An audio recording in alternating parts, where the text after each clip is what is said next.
Thank you, thank you. All right, folks, just before we launch into the rest of it, just a couple of quick housekeeping notes.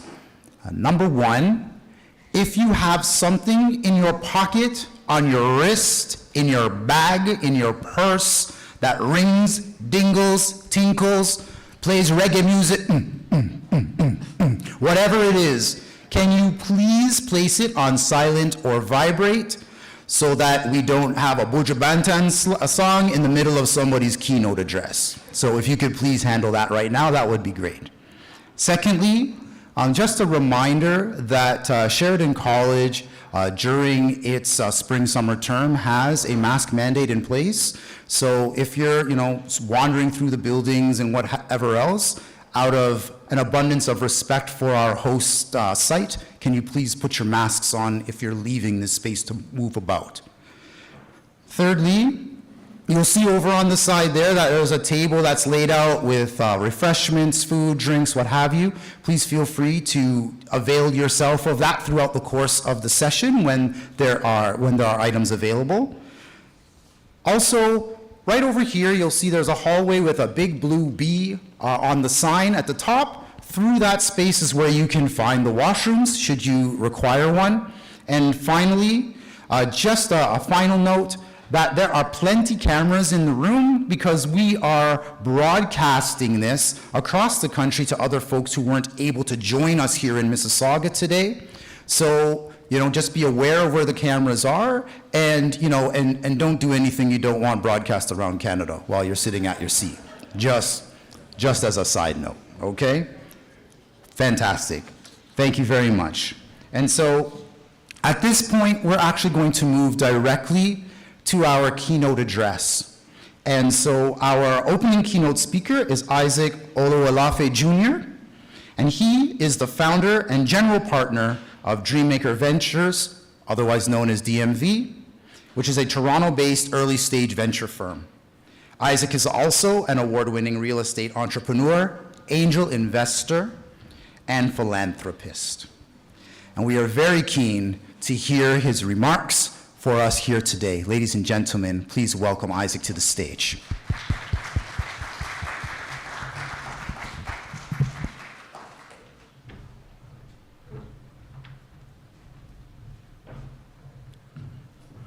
Thank you very much. Good morning, everyone. Morning? Excellent. Dream big, collaborate, venture out. Morning again, ladies and gentlemen. It's a pleasure and honor to be here on this special day as we come and collaborate, share ideas, and strategize based on the great work the past generation has done.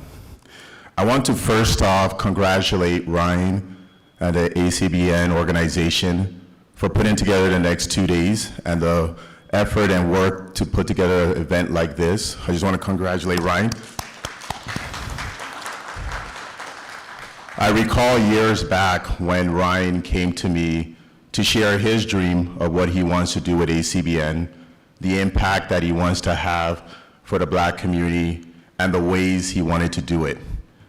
What amazed me at that conversation that he knew that for him to have that impact, he needed to dream big, he needed to collaborate, and he needed to venture out.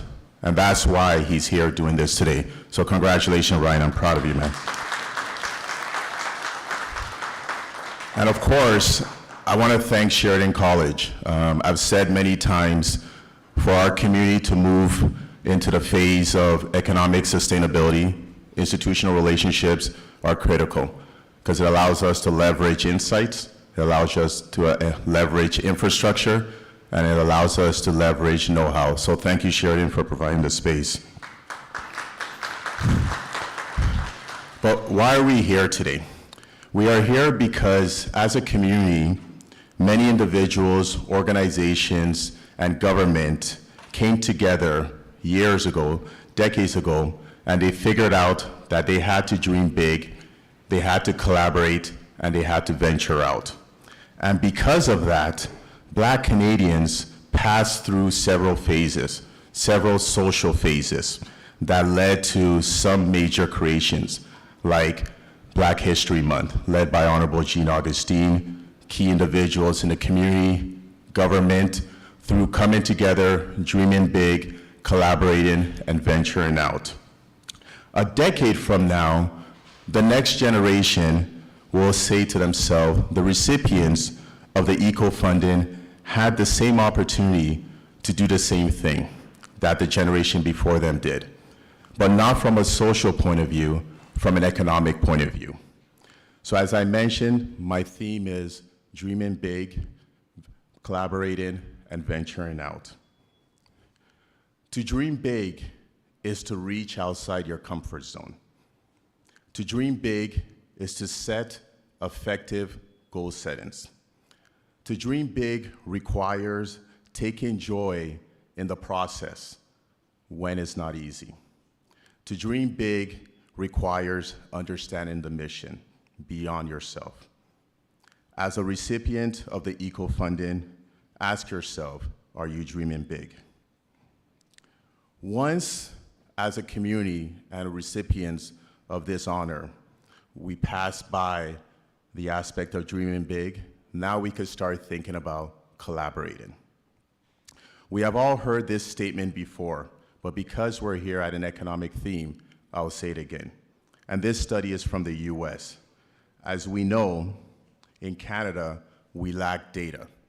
And I'm fortunate to stand here as founder of Dream Legacy Foundation and recipient of the Knowledge Hub research that over the next 4 years, in collaboration with the Black community, in collaboration with businesses in the Black community and nonprofits in the Black community, in collaborations with institutions across Canada, corporations, both within and outside the Black community, we will get that data, but not only just data to create reports, but data to nail down the recommendations required to tap into contracts, the recommendations required to grow and scale businesses, the recommendations required for new immigrants that are coming from Black countries and the Black continent and the African continent to be able to have a soft landing here and to see what are the gaps. So we're excited about the work we're about to do, and we'll be tapping the shoulders of all of you here once we start that study. But going back to the study from the US, the racial gap, wealth gap, it calculates that a dollar circulates 6 hours in the Black community, 20 days in the Jewish community, and 30 days in the Asian community. Black community have an estimated $1.3 trillion spending power, but 2% of that circulates in the Black community. This study was from 2020, and I'm sure it's probably higher now in 2022. So I'm standing here today to say, as equal recipients, we can't afford not to collaborate.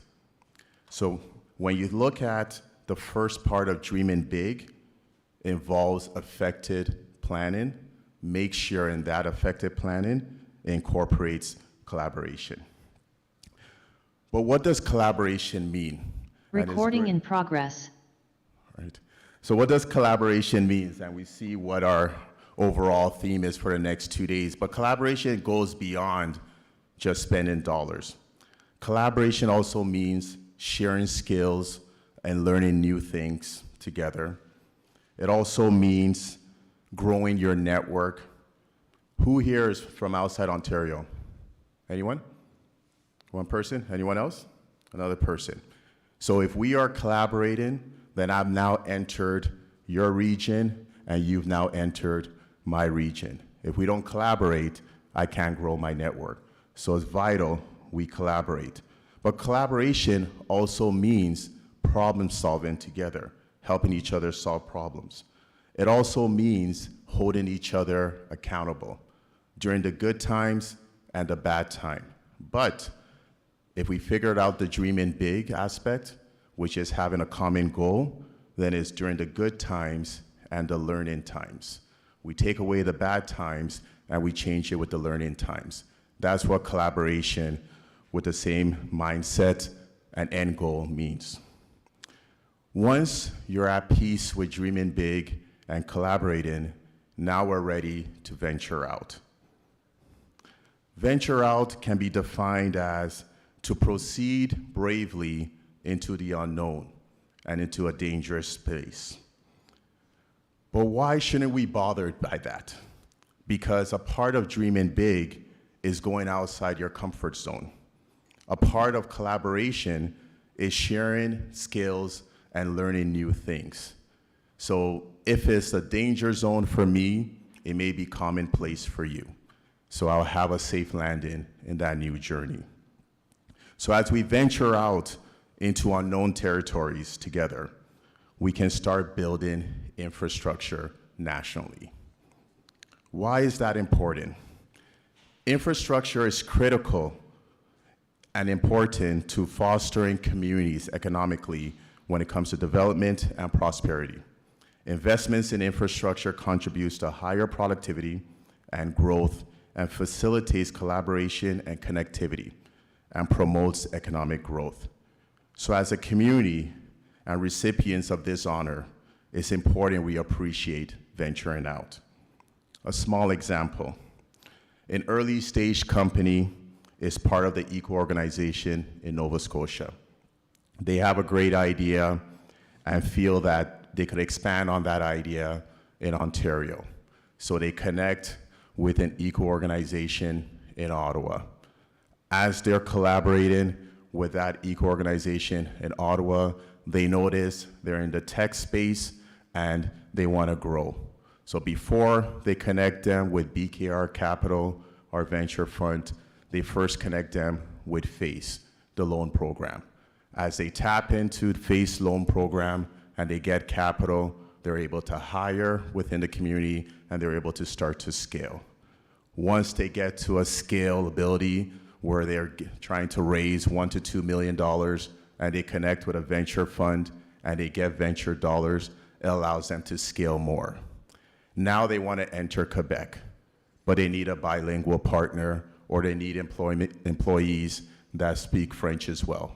So they connect with an eco organization in Quebec and say, can you take on this company? And now that organization has a safe landing in a new market and they're ready to scale. But more importantly, as that entrepreneur gets successful through the collaboration and the infrastructure, they become a future mentor and investor for the next generation of entrepreneurs. And that's how you create a sustainable infrastructure. This is what dreaming big, collaborating, venture out, and building an infrastructure looks like. It's nothing new. Look around at other communities. That's exactly what they've done. Because of time, I'm going to wrap up so I can dive deep into each section. So the reason why I say it's important for all eco recipients to dream big, collaborate, and venture out is because over the next several years, hundreds and thousands of entrepreneurs will be going through your program. So if we don't have that mindset, it's hard to pass that on to them. As a community, we have a unique opportunity to write our names in Canadian Black history, and really Canadian history as a whole, based on how we operate the next few years.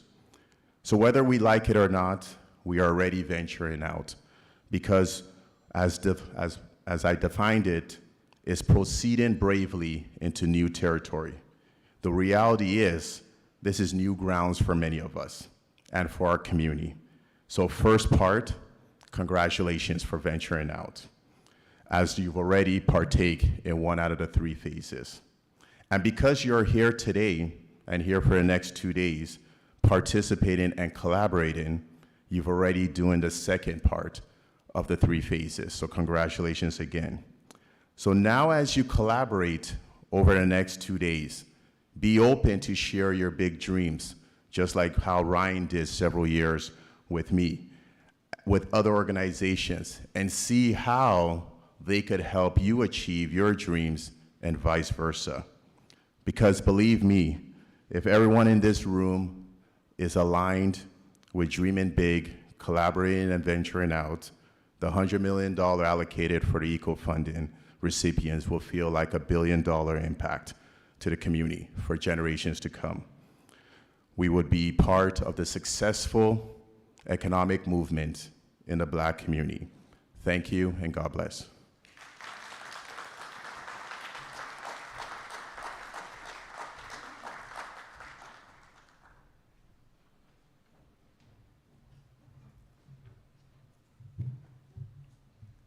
Just one more time for Isaac and his wonderful comments. Deeply appreciated that you took your time to come and join us here today. So we're going to get to some of the dignitaries who are joining us for this conference, and so I'm going to turn it over to Havaya.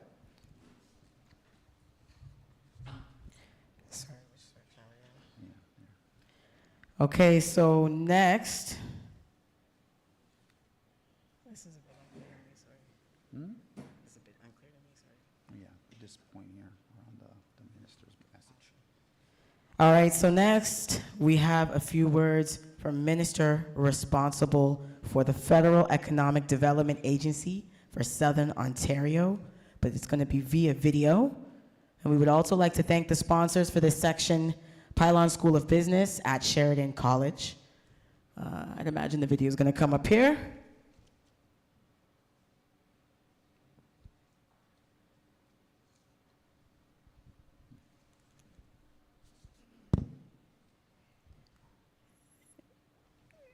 Are we ready to show the video?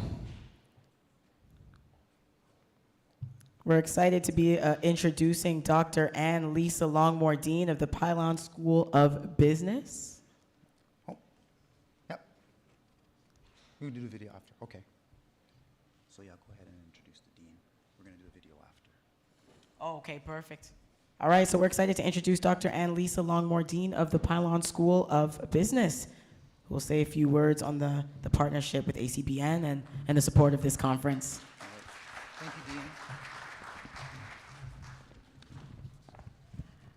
Thank you so much. Good morning and welcome. My name is Ann Lisa Longmore, and I am honored to serve as the Dean of the Pylon School of Business. It is my privilege to welcome you today to Sheridan College's Hazel McCallion campus and the Federal Black Entrepreneurship Ecosystem Conference. It seems like yesterday when Ryan Knight, Renee Devereaux, and myself met to talk about the possibility of hosting the conference here at Sheridan. And here we all are, less than a year later, together, enjoying this event. I'm so excited. Hosting the first annual Federal Black Entrepreneurship Ecosystem Conference provides an opportunity to build on Sheridan's growing partnership with ACBN. We are honored to support and host the conference and all of you in attendance today. To entrepreneurs in the audience, welcome. Sheridan College, the Pylon School of Business, and the Edge Entrepreneurship Hub are here for you, not just today, but throughout your entrepreneurship journey. The Pylon School of Business, we are proud to be leaders in business education in the Western Greater Toronto Area. A Sheridan education provides our learners with the skills and competencies that go far beyond the discipline-specific skills our learners need to become critical thinkers, creative, flexible, agile, culturally responsive, and collaborative. We have made it our mission to prepare graduates to enter today's complex workforce with confidence and with a signature ability to handle uncertainty and change. I think you'll agree that these skills are more important than ever today. Strong partnerships with ACBN and other community organizations, as well as working with local businesses, providing culminating projects, research experience, co-ops, work placements, and other experiential learning opportunities are integral to our capacity to deliver the promise of offering real-world experience, to help build learner confidence, and to help learners shape their personal and career goals, and to dream big, as was mentioned earlier. Through our partnership with ACBN, we are endeavoring to cultivate a space for learning, growth, and societal change. Sheridan is also honored to lend its applied research expertise to develop stronger supports for Black entrepreneurs who face barriers that include systemic racism and lack of access to capital and networks.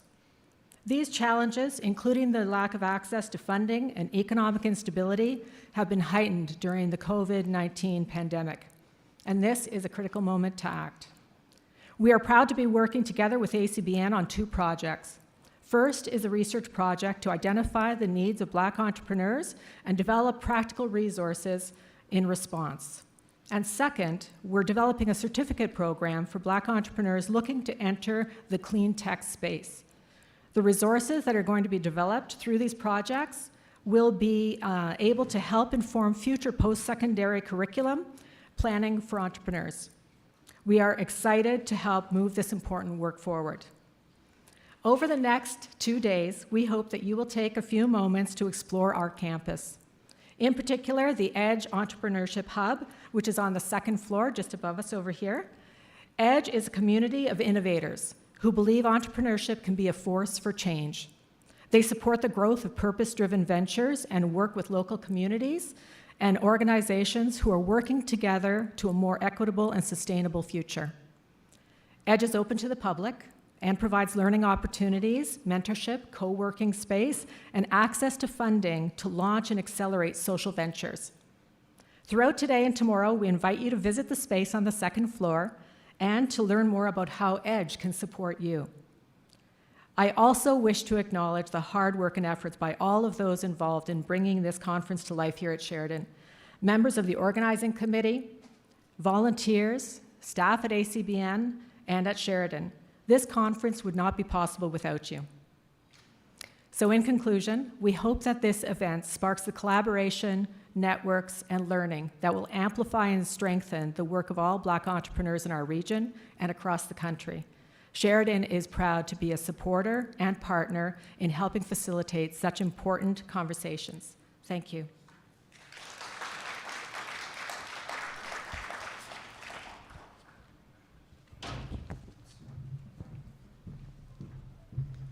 Thank you, Dean Lawnmore, for your wonderful comments. Thank you.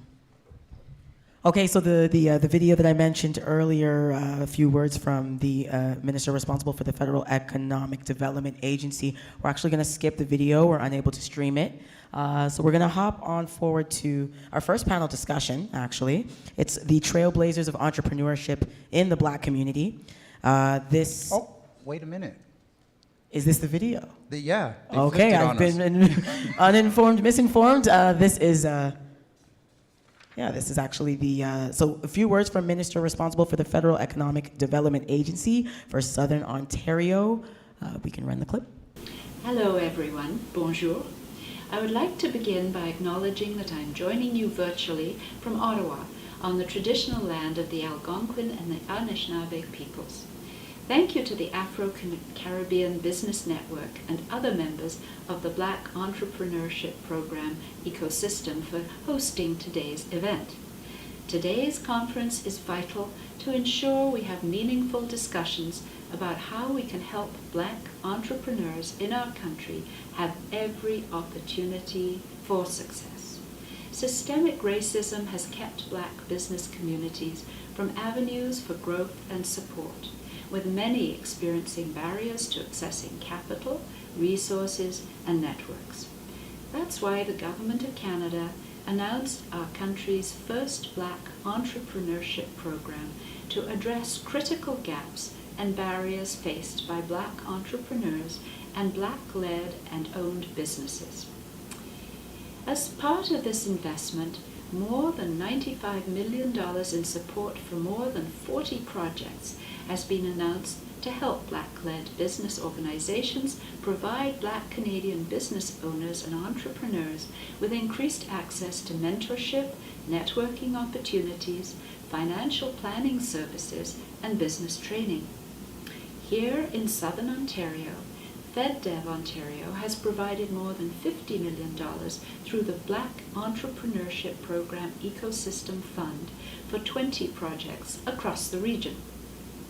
Organizations across the Black Entrepreneurship Program Ecosystem Fund network have been working tirelessly to develop important and timely programming that meets the needs of the communities they serve. Recording in progress. To the representatives of all these organizations in attendance today, congratulations and thank you. Aux représentants de ces organisations ici présentes aujourd'hui, félicitations et merci. You and your teams are making a difference for Black entrepreneurs across our country, helping them with the skills, tools, and the mentorship they need to grow their businesses and strengthen their communities. To the entrepreneurs in attendance, your contributions to this economy are invaluable. Our government will continue to be there to support you as we move forward together and build a more inclusive Canadian economy. On behalf of the Government of Canada, we are very proud to support this incredible ecosystem and look forward to seeing all your successes. I hope you all enjoy a great conference today. J'espère que vous profitez tous d'une excellente conférence aujourd'hui. Thank you. Merci.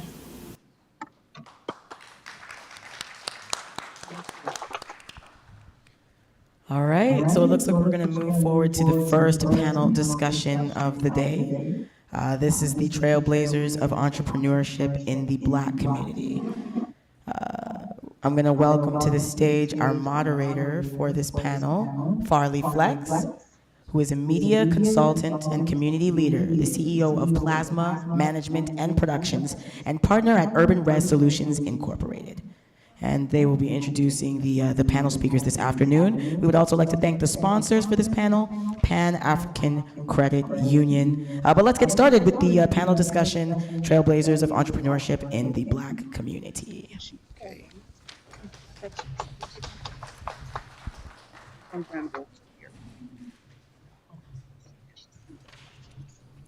Good morning, everyone. Okay, that was about 38%. Good morning, everyone. Good morning. Okay, 74%. Good morning, everyone. Okay, we're still hovering around 80. Good morning, everyone. This side is weak. You guys are still sleeping over here, and you're closest to the coffee, too. Good morning, everyone. Much better. There's a level of enthusiasm that's required here today. An enthusiasm for Black people, an enthusiasm for change, an enthusiasm for entrepreneurship. Am I wrong? Am I wrong? No. Am I wrong? No. Okay. All right, so we're talking about trailblazing. I'm going to just extend this a little bit. We're talking about trailblazing and entrepreneurship, critical to our path ahead. Right now, when we think about entrepreneurs, oftentimes from a practical standpoint and also from an infrastructural standpoint, many of us look at it as a somewhat unidimensional type of perspective, like I have my own business, right? But every business and every aspect of collaboration needs infrastructure. Right, so the panelists we have today represent the infrastructure. We have two in body, I believe, and one. Yes, okay. Two in body and one virtually, right? And they represent part of the infrastructure that entrepreneurship depends upon in our particular circumstance in this hemisphere, right? We have, right now, there's a level of dependency on public funding. We want to get to a point of interdependency, where we're bringing something to the table. Okay? And the entrepreneurship path is what brings something to the table that can effectively represent those who come after us, because we have to also remember from a lineage standpoint and an intergenerational wealth standpoint, what we're trying to do here is set up a pave a road for those that come after us. It's not about us. Okay? So once we recognize and accept that, all right, can I get a I agree? I agree. I agree? I agree. I absolutely agree.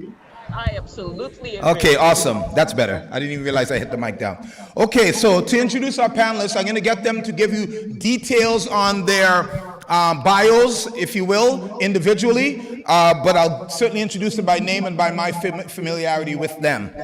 So first and foremost, we have Miss Rosemary Powell. And Rosemary is here, I assume, right? Is Rosemary here? I don't think I've seen her yet. Any verification on that? On Rosemary's presence? I don't see a body. No, she's not here yet? Okay. Is she en route? Young man? No, she's not en route. Okay. That's okay. We're good. But I'll tell you about Rosemary nonetheless. Rosemary runs an organization called the Toronto Community Benefits Network. She has an incredible program called Next Gen, which introduces BIPOC individuals. Yeah, just dipping once in a while there. Yeah, there you go. BIPOC individual into entrance into the trades. So she's lobbied along with several partners to ensure that things like the crosstown rail and those such that run through the neighborhoods where many of us live also include opportunities for young people and people who are considered marginalized in the trades. So that'd be women, indigenous, and like I said, BIPOC individuals get access to getting involved in training and becoming apprentices and ultimately journey persons in the trade. I'm a big fan of Rosemary's. I wish she was here, but hopefully she'll get here shortly. Our second panelist is Mr. Craig Wellington. Right, Craig will make his way up. So again, part of a very important pillar in the infrastructure on the path to entrepreneurship. Craig, I'll get you to expound on your bio, like in real time. We could do that right now. And listen closely, right? As Isaac said quite articulately, this is an opportunity to network, and the old adage, your network is your net worth. Okay, so do not leave the room without either exchanging information with the individuals that we're highlighting today and with each other, of course. So Craig, if you wouldn't mind sharing a bit of your bio, that'd be greatly appreciated. Yeah, thank you, Farley. And Yes, there we go. Usually people are trying to tell me to keep quiet, not speak up. Yeah, so I'm Craig Wellington. I'm the executive director of the Black Opportunity Fund. And Black Opportunity Fund is an organization, a registered national charity, community-driven charity that has a laser-like focus on one issue. It is on accessing capital to fund sustainable initiatives for Black community in terms of entrepreneurship, in terms of funding not-for-profits and charities, Black-led, Black-serving, Black-focused not-for-profits, charities, and so on. And our focus is to access capital through a number of means, whether through business, through corporate Canada, through government, through philanthropy, and release that because we feel that there is the significant issue that our community faces is equal access to opportunity, equal access to capital. So we have a laser-like focus on going upstream and trying to solve problems there. A lot of organizations... Okay, don't give away your whole story now, bro. Yeah. Because we're going to have a conversation. All right. Right? We'll Yeah, just your bio. Where were you born? How old are you? No, I'm just joking. There you go. So, yeah, I mean, Craig Wellington, I started with the organization a year ago. I have a history of working in community, in advocacy, in not-for-profits, working in a range of whether the entrepreneurship space, corporations, marketing, government, education. So this kind of pulls all of that together. I'm from Jamaica. I migrated to Canada in grade 9 of the year, and I've been involved in advocacy here since then. I mean, 4 years after moving to Canada, I sued Square One Shopping Mall right here right across here, and their security company, Hammerson, for racial harassment. Because I was too stupid to know that a new immigrant with no money couldn't take on a billion-dollar enterprise and win. So because I was so stupid, I did it. And then we took that to the Human Rights Commission and had a change to the Trespass to Property Act. So beautiful. So I'm always about that individual advocacy, and I think that's an important piece. Okay, my brother, thank you. Yeah. All right, and our one additional panelist, Ms. Tiffany Callender. And Tiffany's going to join us, as you can tell, virtually and share with us what her work is and her passion for entrepreneurship as well. Go ahead, Tiffany. Good morning, everybody. Good morning. Can you hear me? Perfect. Fantastic. So my name is Tiffany Callender, and I'm the co-founder and CEO of the Federation of African Canadian Economics, coming to you virtually from Montreal. So I'm very glad to join this morning so that we can talk about entrepreneurship and the different programs and organizations that are there to support these businesses, Black businesses across the country, to access capital.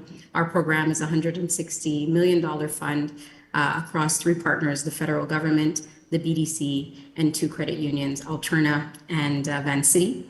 Our organization celebrated its 1-year anniversary on the 31st of May. So as a new organization creating infrastructure to address the barrier to accessing capital, we're very glad to serve Black Canadians and be a part of this event, which is about really building networks to support our community. So very glad to join you this morning.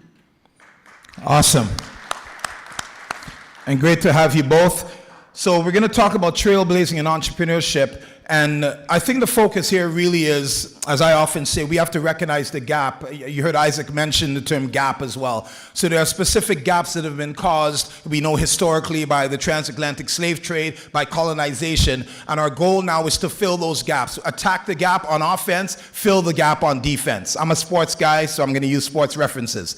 So one of the understandings is, as I said initially, is that entrepreneurs tend to think about like it's kind of a DIY approach, do it yourself, right? But that's not necessary, right? We recognize that while they're not necessarily reparations or reparative measures, there is an understanding that anti-Black racism has not only suffocated our potential in terms of business, but it's also shallowed the pool of resources from a supply chain standpoint and so on and so forth. So having organizations like the Black Opportunity Fund, like FACE, like NextGen that Rosemary represents, is important for people to just not get a hand out, but get a hand up. Critical distinction.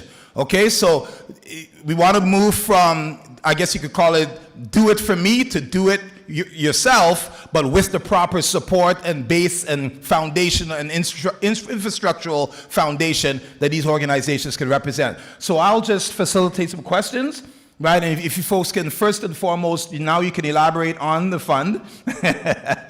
Right? Now you can elaborate on the fund, its purpose, some of the dynamics involved, the requirements, which is what I'm sure most folks are curious about. What are the criteria that are necessary to be eligible? And I think we've got to be really transparent, really candid, and really honest about where we sit as entrepreneurs in our readiness. That's another key term today. How ready are we to receive support from organizations such as these? That's the critical thing that we need to self-actualize, in my opinion. Okay? So I'll start with you, Craig. Yeah. Tiffany, we'll get to you in a second. Absolutely, and great to share space with you as usual, Tiffany, my friend. We are the collaboration piece that was mentioned earlier by Isaac is also critical, as we've said. Collaborating in this space is important. We're in the same game, using your analogy. We have the same goal, so we all need to work together. We need to collaborate. So FACE is a collaborative. We reach out to FACE, we connect with Tiffany, reach out to Canadian Black Chamber of Commerce, reach out to all of the other organizations working in the space, and that's how collectively we will have greater impact. So Black Opportunity Fund, again, was started with a goal, as I said, of addressing social and economic lack of opportunity, barriers to opportunity, and dismantling the impacts of anti-Black racism. So we have a number of initiatives that we have launched over the last year through partnerships. We now have partnerships with 4 of the 6 major banks, and we're working on the next dominoes as well. So we have, I mentioned, one of our significant focuses is entrepreneurship. So we are working in partnership with several banks on their Black entrepreneur loan program, making sure that they are looking at their ratios, making it easier for Black entrepreneurs to get access to capital. But the gap in terms of, and what we're all finding is that there's a gap in terms of that readiness piece. So that is something that we're also addressing. So with a program that we have through a partnership with CIBC is making funding available, making capacity building available for Black entrepreneurs who have been turned down for lending by traditional banks, by financial institutions, over the last year. So directing them into these new Black entrepreneur lending programs by the banks with these new ratios. But again, if they're unable to get this funding, that we look at what are the reasons and how do we fix those reasons to ensure that whether it is financial literacy, whether it is developing a business plan, and we have the Canadian Black Chamber of Commerce as a partner with that, with the program that we have in place with funding from CIBC, because we recognize the pain point that organizations have when you're told, go do some workshop, go do some training, which is absolutely necessary, but that is time that you're taking away from running your business. Or if you're pre-revenue, that's time you're taking away from the job that you're doing, which is paying the bills before you have revenue. So in fact, if you are registered for these programs, through our partnership with Canadian Black Chamber of Commerce, we actually provide funding for the organizations, non-repayable funding, to help as they go through that journey as well. We will be launching our own loan program, which we will be launching the first week of August, to provide lending, and as part of that, we will also be looking at revolving credit lines built into that, which is a massive gap right now. So we are looking at that. We will be launching our investment program, looking into Black entrepreneurs later this year as well. Okay, I'm going to cut you there because I know you know Rosemary's not here and you're going to take full advantage of that. I know you know. Anyway, so we want to look at this directly in the face, and who better to talk about face than Miss Tiffany Callender. Tiffany, we're going to ask you to share with us, similar to what Craig presented, just some of the dynamics of face, and then the next phase of questioning will be around criteria. I think folks say criteria is critical to you, I assume, right? You want to know, how do I access the fund? Hands in the air, feet in the air, something? A little bit of response. The sleepy side, everybody over here? Right? You want to know how to qualify. Would that be a correct assumption on my part? Pardon me? Okay, got to up the enthusiasm, people. You know me. Okay, so Tiffany, please tell us about FACE, the dynamics of the operation itself, and as I said, in phase 2 of questioning, we'll talk about the qualification criteria. Okay, so Tiffany, please go ahead. Thank you. So the first thing that I wanted to comment on that you made in terms of entrepreneurs and the DIY, so the do-it-yourself, I think that entrepreneurship necessitates that, but I think where the Black community could get the most support is to understand that other entrepreneurs are parts of networks that give them access to not just capital, but information, support, and being able to build relationships that'll help them to build not only the infrastructure, but the capacity to run their business. So really the opportunity that a lot of these organizations that are supporting entrepreneurs, whether it's from the financial sphere or from in terms of capacity building, that's really what we're allowing entrepreneurs in our community to be able to do. And the good news is that there are people in our community who have been in business, who started companies on their own, using their own resources, using different means to start these companies up. But what we're able to do now is inject a little bit more support in terms of finance and non-financial services. So I think the DIY is necessary, but more support and what different organizations can bring to the table is important. As Craig mentioned, ratios is really the key around financing. What is it that allows for us to open the risk aperture? How do we look at risk as a community and where we're going to be able to invest in companies? And what we're seeing with our program at FACE is that in developing how we would lend, we looked at what is our evaluation of risk and what is our ratios going to be adjusted to allow more Black entrepreneurs to have access to capital. So the process to applying to our program is very simple. On our website, we list out the different programs that we have. One, that we do finance startups, and the definition of startup at FACE. We finance existing businesses. We have a microloan program pilot that's happening in Ontario and BC, which allows lending between $10,000 to $25,000. We have a macro program that funds from $25,000 to $250,000 with our partners from the Government of Canada and the BDC.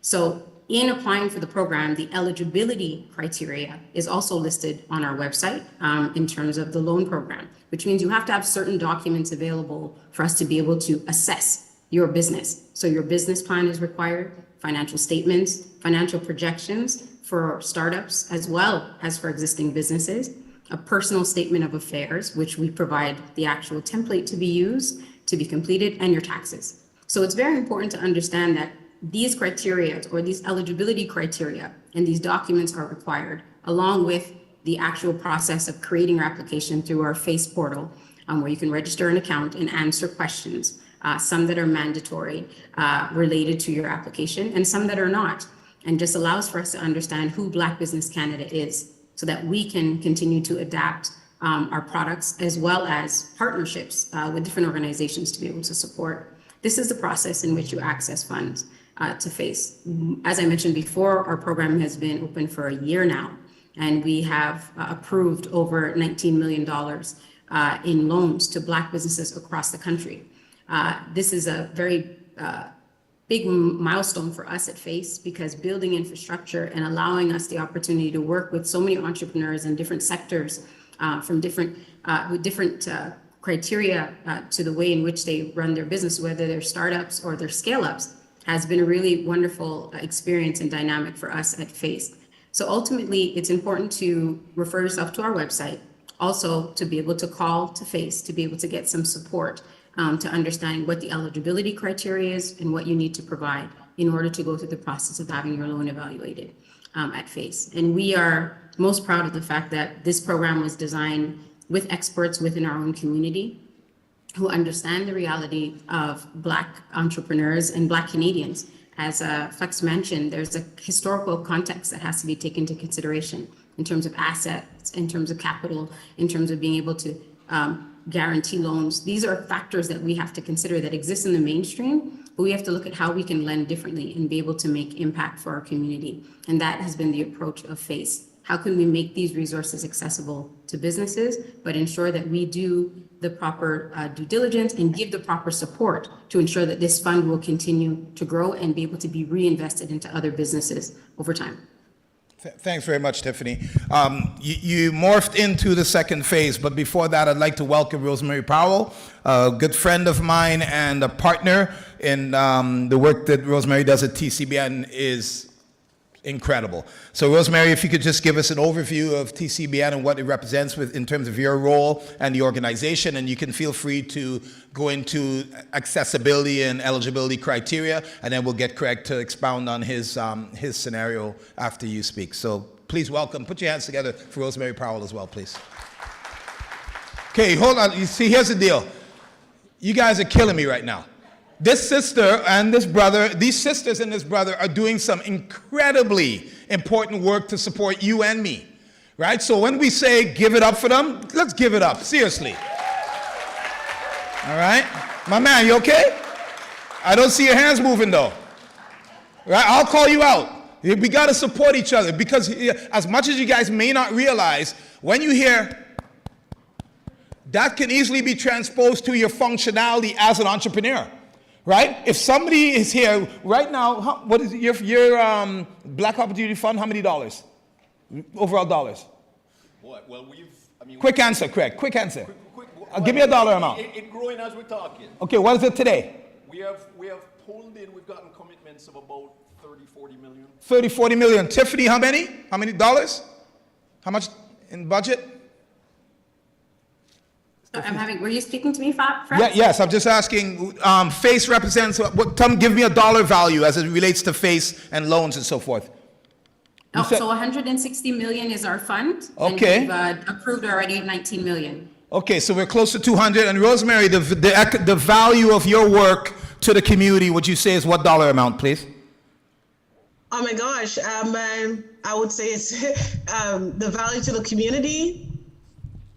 I don't know, if we could at least get 10% of the multi-billions of dollars that are being spent in infrastructure, I mean, that would be just incredible, right? Okay, so my question to the room is that worthy of, or, yeah, you get what I'm saying, right? We've got to be impactful in a reciprocal way. Right? These people are bringing impact to your lives and your businesses. Show some impact back. Please do. I'm not going to harp on it, but I'm going to say it at least once like that, and maybe a few more times. Okay. So, Rosemary, the floor is yours to please share with us TCBN, what it represents, and the impact to date. which I'm fully aware of, and I think these folks will be impressed by. Your floor is yours. Amazing. Amazing. Thank you. And it would be so nice to be in the room right now. I can just feel it. Listen, so thank you so much for the invitation. I'm sorry I couldn't be there in person, but yeah, I'm glad that I got the opportunity to share the incredible work that we're doing with the Toronto Community Benefits Network.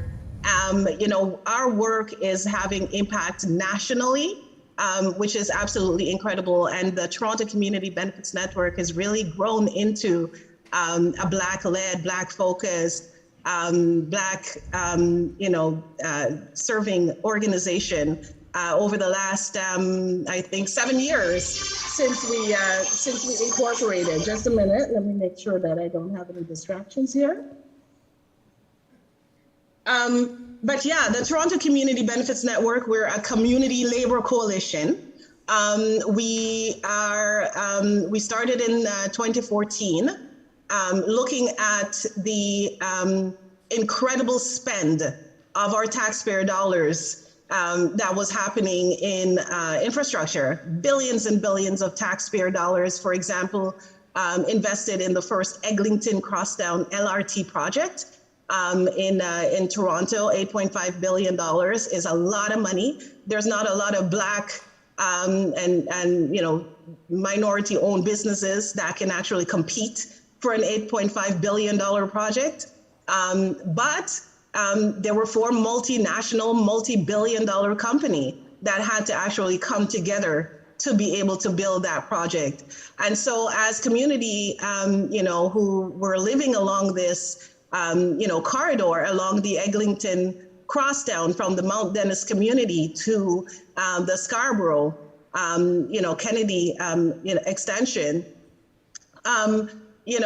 we recognize that, we needed to make sure that the benefits that are coming out of this project can go towards some of the Black and racialized peoples, women and newcomers who live in those communities. Along Eglinton, there is like 12 different neighborhood improvement areas that were identified in Toronto as being communities that are highly racialized, that are dealing with issues of poverty on a day-to-day basis, and who just do not see themselves reflected in the infrastructure that is being built. And even though it's our taxpayer dollars, every time we go to work and 25%, 30% of your taxes come out of your salary, that's what it goes to for the most part.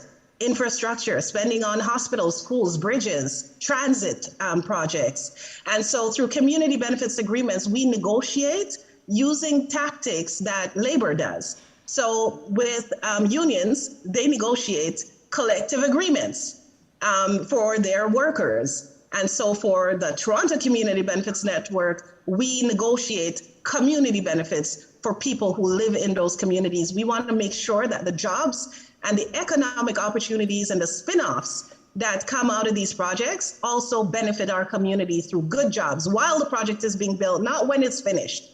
So construction jobs. If you want to be a painter, a plumber, an electrician, a carpenter, etc., we want our community to be able to work on those projects. And those are like good jobs. They start out right out of high school without, a university or college degree. You could be making $25 an hour, and every year, because these are good union jobs, they go up just naturally because a collective agreement was already negotiated. And, in the end, after a 5-year full-time position on these jobs, you could be making over $120,000 just like that. But then there are also the enterprising opportunities that come out of it. So we also, on top of the jobs, want to see that contracts are being broken down so that the small business owner can benefit from those jobs. Because you know what, on these projects, every construction worker has to eat. So there's opportunities for restaurants, for catering. There's printing that happens.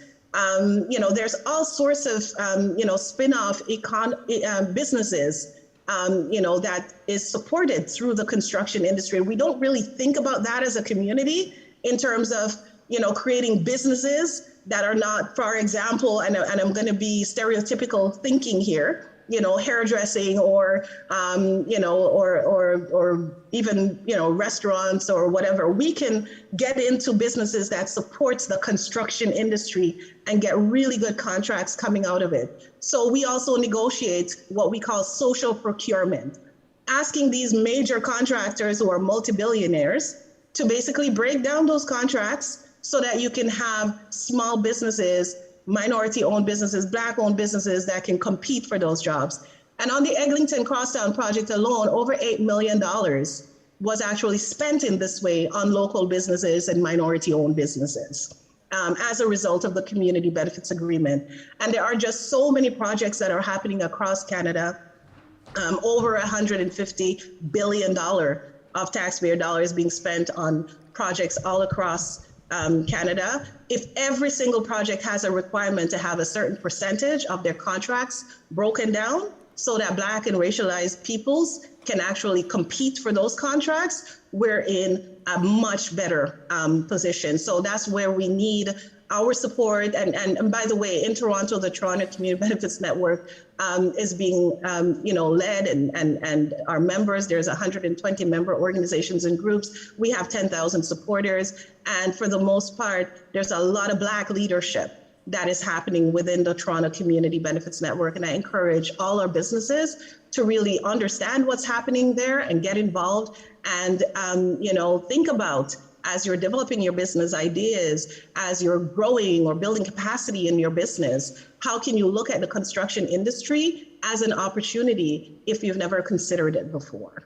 Excellent. Thank you very much, Rosemary. And I would add, just based on my personal experience with your organization, I like the aspect of readiness that you provide for young people and BIPOC individuals who want to enter into the trades, and the mentorship model, which allows journey persons who are representative of those cultures and genders to also lead and support young people to ensure that they're ready, or new people to the industry to ensure that they're ready for the next thing coming. And the other thing I would add is that it seems to be a natural progression out of working as a tradesperson or a journey person, evolving into a subcontractor and contractor. So there is an entrepreneurship relationship or relevance to the trades as well, just to keep things focused. Okay, so Craig, we talked initially about, in phase one, you gave us the description. Now I think the criteria and so on and so forth. Let's just hard numbers. What do folks need to have represented both in their business plan, in their projections, in their fiscal, fiduciary sort of responsibilities and so forth, that will guarantee them, or at least give them a fighting chance in terms of the support that your organization provides? Thanks for that. And it is because we're offering multiple different channels of funding, there's different eligibility criteria for all. So last year, for example, we did a granting program with funding from Facebook and Canadian Innovation Leaders Against Racism that was focused on entrepreneurs who displayed innovation.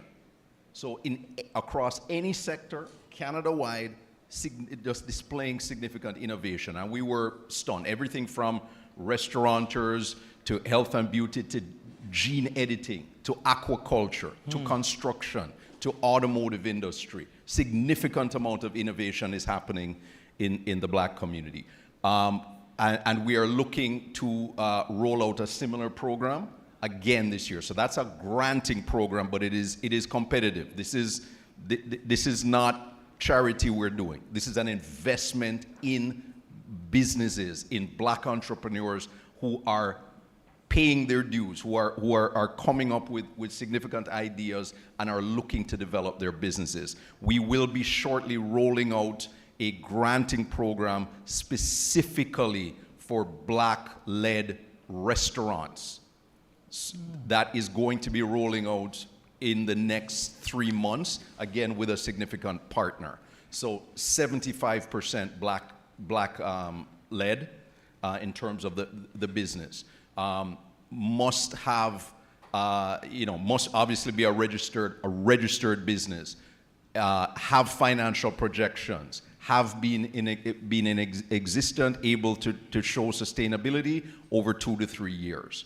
Have financial projections. Be businesses in that under 50 employees. Okay. And so that's a program that we're rolling out. In terms of the lending program that we're going to be offering, so Black Opportunity Fund is actually backstopping the lending. We are actually providing the collateral for the lending to make it easier to apply. And what we're trying to do is, and this is why we're having discussions, so talking with Ryan at ACBN about how we can collaborate with them, talking to Tiffany at FACE about where they fit within the funding ecosystem and where we are, how we support, talking to our banking partners about where they are in the lending. So we make sure that we are coming in. So we're looking, the sweet spot I think we're going to be looking at for our lending program is probably about 10 to 50,000. And then we will have a partnership. We're working on a partnership with ACBN, who obviously has their micro-lending program. Below that, FACE works in the space up to the 250,000, as well as the banks that we work with as well. So what we're making sure is that there is a progression all the way along, that there is something there for Black entrepreneurs, and that we can direct people where they need to be, right? So making sure you have a detailed business plan, because you need to be able to articulate your business, right? You need to be able to sell yourself. You need to be able to sell your product. And we are also providing the capacity building to develop that, help you develop your business plan. We are providing the capacity building to provide you mentorship, education on financial literacy, to help you do your develop your financial projections, your accounting, a marketing strategy, digital marketing strategy. So we have those programs available through our partnerships, and they're free. So take advantage of Absolutely. that. And I'll go to your sports analogy. As I tell people think just because I run a little hustle in my basement, then I should get funding or this and that. Every time you step up, it's a different level, right? So if it's in basketball, anybody can go to the store and buy a basketball. That don't give you a right to play in the NBA. That's right. Right? You got to practice. You got to step to, and each level you step to, the requirements are harder. The competition is harder. So you have to do what you need to do. You need to invest your time on this, right? And one of the things that, for example, when we said, even with our program that we launched last year, our grant funding program, there was pushback. Why are you asking that it be a registered business? I'm like, if you can't invest the $80, $90 in your business and you're asking me to invest 25, 30, 50 in it, make an investment in your organization. Find out what you need to do from people who are in the space. Look at mentors who are in the space and successful. What do you need to do to get to the next level? Because there's always more you can do. You always have to be reinventing yourself as an entrepreneur because the environment changes. Excellent. Yeah. Okay, so give it up for Craig. So Craig obviously has a wealth of information to share, but we do want to get out before the NBA game tonight, so I'm going to cut him off at this point. He's a brethren, you guys get it. So the next question is, we have about 8 minutes left, and what I want to ask each of you is, what are the consistent deficits? If you could share 3 deficits that you're seeing when you cut across all applications that come in from the Black community, what are the 3 most the biggest deficits that you see from a qualification standpoint? So we'll go to Tiffany with FACE. Rosemary, I know the context might be slightly different for you, but if you could just speak to the gap in readiness from a deficit standpoint, we'd love for you to share that as well. But let's go to Tiffany first. Right, if you could, what are the deficits you're seeing at FACE in terms of applicants and their readiness for prime time? Thank you. I'm leaning in because I'm trying to hear, but I did hear the question. So I think ultimately the 3 major things that we see, and Craig alluded to it, is the strength of the actual documents that are used or presented to tell your story. So I'll start with that as being number 1. Your business plan is really your ability to speak to what your company does, what makes it different in the market, and why it's going to succeed. So I think that the presentation of a lot of the companies that have come through the pipeline, there needs to be support there, which leads to exactly what Craig is saying. There's plenty of organizations that have been financed by the government, at different levels of government actually, to be able to support entrepreneurs to present a full business plan and their financials that are required, that demonstrates, again, their cash flow, the revenue that they've generated over the last couple of years, having your tax documents up to date. So the quality and the up-to-date nature of the documents by which you're presenting your application, we have seen challenges there, and we have to allow for our entrepreneurs who are approaching it as a DIY situation, that there are resources now to help you to build your capacity and understanding of how to do that. This is why we've partnered with our founding organizations, as well as other organizations who will offer those services, as well as other companies like MNP and EY and Deloitte, where we offer workshops to help and begin to look at those elements and be able to give tools to work on those documents. The second thing that we see often, and this is to be very clear, that there will be a credit evaluation. We are going to look at your credit and your company's credit. We see often some challenges in terms of the credit history. So the score is one thing, and a lot of people focus on the score, and the score is taken into consideration. But what are the things that you've left unmanaged in your credit? So if there are payments that are overdue, or if you have things that are in collections, have you made arrangements to make those payments? Those are elements that we can that need to be managed and to demonstrate in your actual application that, yes, I may have fallen on a particular issue at a particular time, but I've got it at hand. I'm managing it. I'm making my payments to things that have been overdue on time. So I think that is the second thing that we see often. It's kind of an unmanaged credit history, where we're not saying that perfection is required, but definitely a handle on your credit and on your credit history and remedying the things that are there, because they demonstrate your readiness to manage payments. You're applying for a loan. So that means that the expectation is that you will pay the loan back on time, and that tells a story, and you want it to tell the right story of who you are right now. The last thing that I would say that is very important, or one of the challenges, I don't like to use the word deficit. I want to say that these are challenges or capacity gaps that can be filled and addressed. We can learn whatever we need to get where we want to be, and I believe that.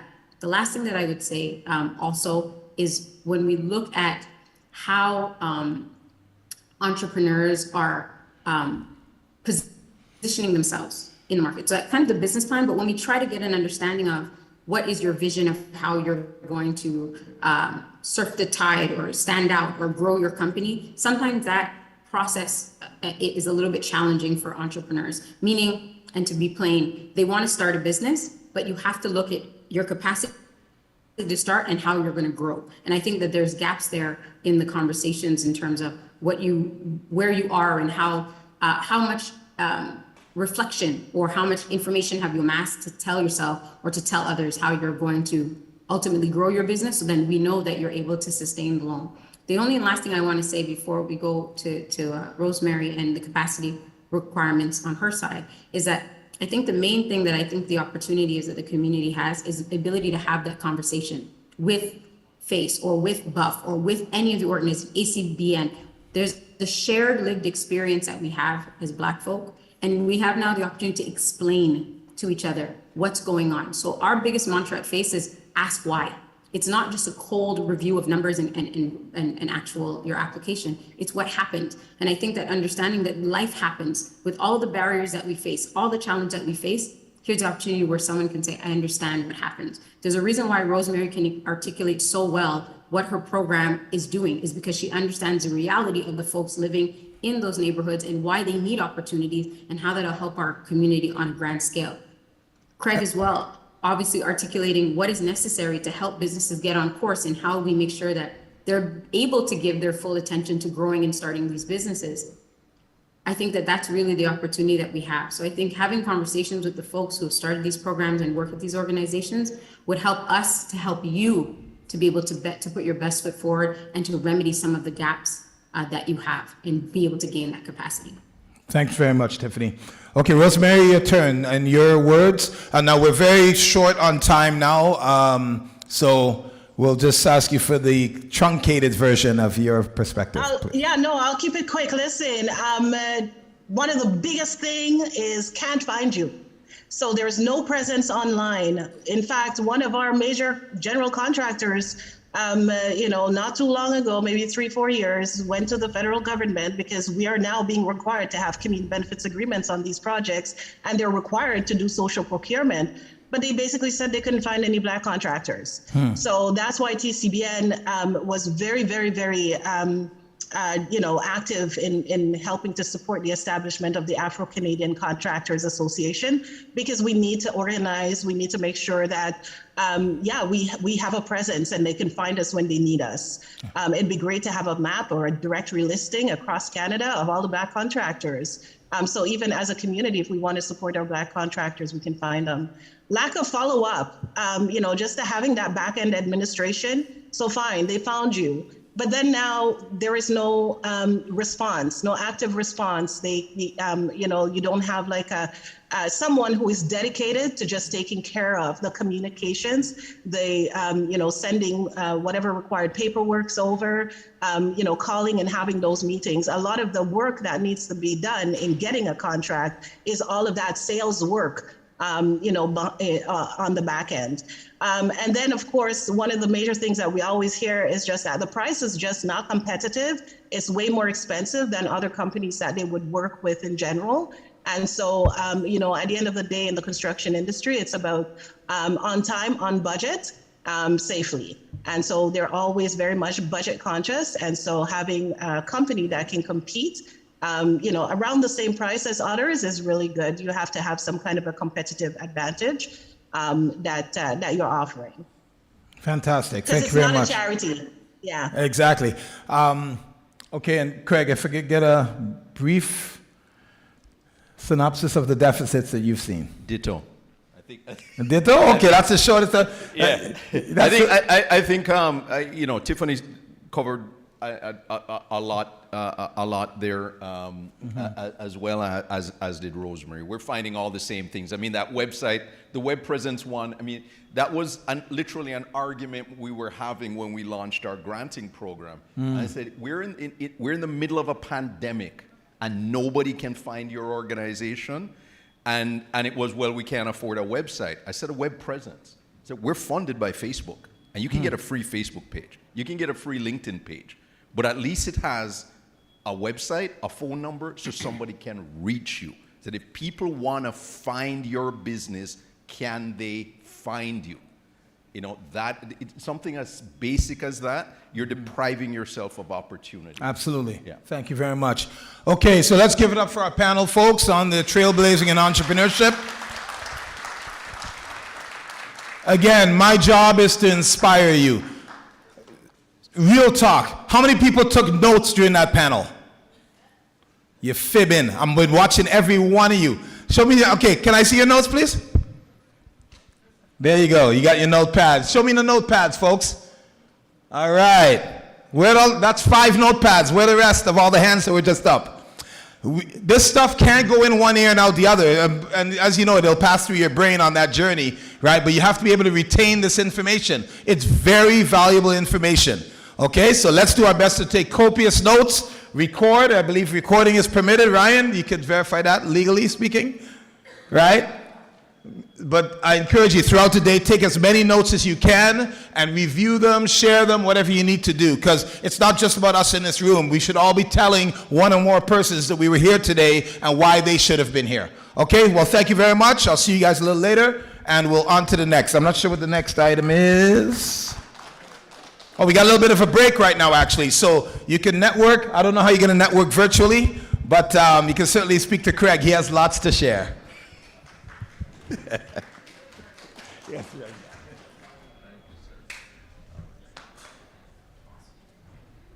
my brother. Everyone, one more time for Farley Flex and for our panelists. That was an incredible panel. A couple things that I took away. Yes, take copious notes, number 1. Number 2, make sure that you're bringing yourself and your business in a proper and a professional way so that people can take you seriously and can find your business. And most of all, we all have to continue to collaborate and support one another in the same way that Farley was talking about. So we're going to take a break soon. But, you know, I found out recently, because I watch television sometimes, that, that you may have managed to claim some kind of big prize recently. Yeah, recently I performed at the Juno Awards, and I as well won a Juno Award for the Best Rap Album of the Year. So that was a really incredible moment, and you know, hopefully setting the stage to, you know, it goes very in line with the entrepreneurship conversation. Obviously, the Junos is a recognized accolade in this country, and you know, as a Black woman, you know, it's not something that we see often. Even women in the rap category, we don't see that often. But in order for me to continue to have the infrastructure and the ability to kind of make these changes, these are some of the accolades that are going to be helpful to create that foundation. Ryan, we connected through actually a giveaway that I had done at the beginning of this year. Was the Black Entrepreneur 10K giveaway, and I gave $10,000 away to 10 different entrepreneurs in the community. But ACBN, we connected through an Instagram Live, which was very interesting, but they actually supported that giveaway and gave an additional $2,500, which was divided between these 20 entrepreneurs in the community and in the city, and just doing different things. And of course, winning the Junos post that, being longlisted for the Polaris a couple of days ago, and again, winning the Polaris in 2019. Yep, that's right. These things are solidifying the foundation for me to continue to create opportunities and hopefully do, you know, maybe something bigger than a $10,000 giveaway the next time. So grateful to be here and learn new things, especially from the previous panel and then upcoming panels throughout the day. So. All right, one more time for Habaya, everybody. These are incredible accomplishments, not just in the world of music, but just in Canadian cultural and society in general. So big up to you for that. Thank you. All right. Now, folks, we're going to take a 10-minute break. Please make it quick and swift. You can go ahead and grab something else at the table, go outside, get a good, deep breath of humid Mississauga air, take a pit stop in the washroom or whatever it is that you need to do. We will start back promptly at 11:05. Thanks, everybody.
ready to recommence the conference, so I know I have to be the bearer of bad tidings, and so we gotta wrap up the little chats that are going on around the room.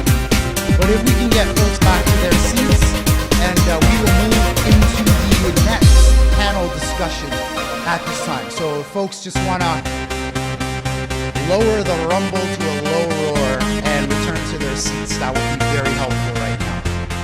All right. We'll reacquaint ourselves with the folks online. Thank you. I hope you also had a good break at home. And yeah, we're just going to get things moving once again. Okay, we are going to be moving into the panel discussion number 2. We need everybody to get to their seats and get ready for the next panel. We expect the panelists. This panel is going to be called The Future of Entrepreneurship in the Black Community. And we will be discussing things like how to go from idea to business, how to secure funding, etc. So yeah, once again, the future of entrepreneurship in the Black community is this next panel. Please welcome our moderator, Michelle Meggie, the president of the Canadian Black Chamber of Commerce, who will introduce the panel speakers this afternoon.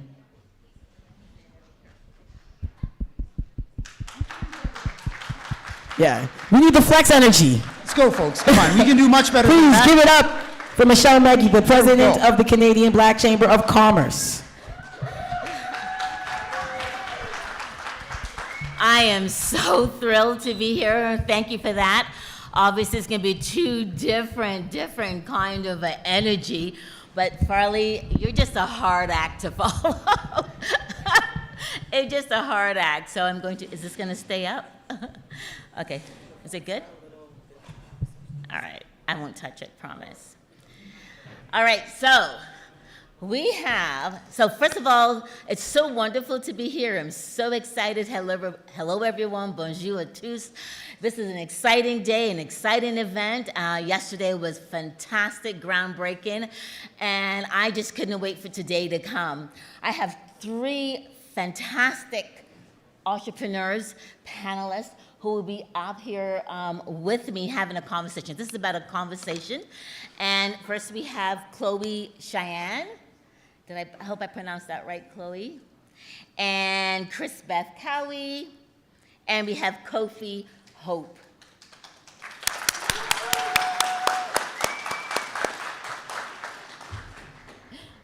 Excellent. And is Kofi, is Kofi here? I'm right here. Oh, you're Kofi. Sorry. So it's Chloe, sorry. That's not it, Chloe. Chloe, are you here? I'm here. There you are.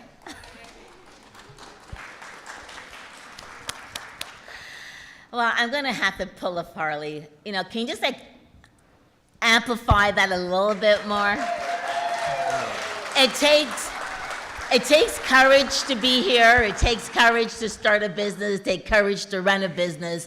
It takes courage to invest. It takes courage to believe in yourself. So we're here today because we just have so much that we want to share. And basically, this is a conversation about the future of entrepreneurship in the Black community. I think I'm echoing. Am I echoing? No? Okay. All right. So today's topic, I think we want to just speak about our future, but also we need to look from whence we came. And some of the footprints that has been imprinted and carved out for us to be able to be here today and to move to the future. So first we have Chloe, and Chloe, is it Cheyenne? Yeah. Excellent. Is the founder of and CEO of Community X, a new social network for social good. Originally from Chicago, Illinois, Chloe founded her company after her dad's near-death experience with police brutality that's left him permanently handicapped. Chloe graduated from Howard University and formerly worked for Google and Emerson Collective.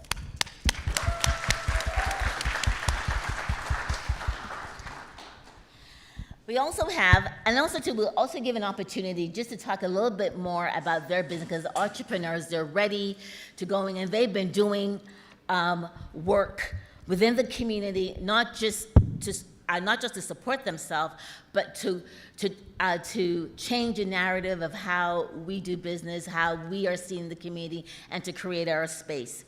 We also have Chris Beth Cowie, and Chris Beth has spent the last 10 years carving out her own path, conquering uncharted territories, and creating new language along the way. And that's very interesting. I read your bio a little bit there. Drawing from a wealth of experience as social entrepreneur, speaker, humanitarian, Chris Beth is spreading her invaluable knowledge on out to other entrepreneurs. Simply put, she's the master of discovering business solutions and leading others to do the same in their businesses.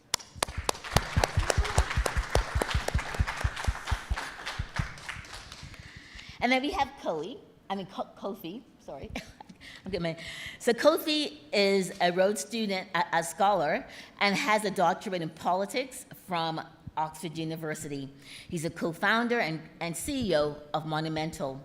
He's a professor at the University of Toronto and writes a monthly column on the Toronto Star newspaper. Kofi has also founded multiple-led organization and focus on supporting Black youth in Toronto. As you can see, all three of our panelists today have a social focus in making a difference in our community. And then, I don't know if you want to talk a little bit about your company, just for like a minute or two, and then we get into our questions. Do you want to start, since you're my direct first person? Hi. Yes.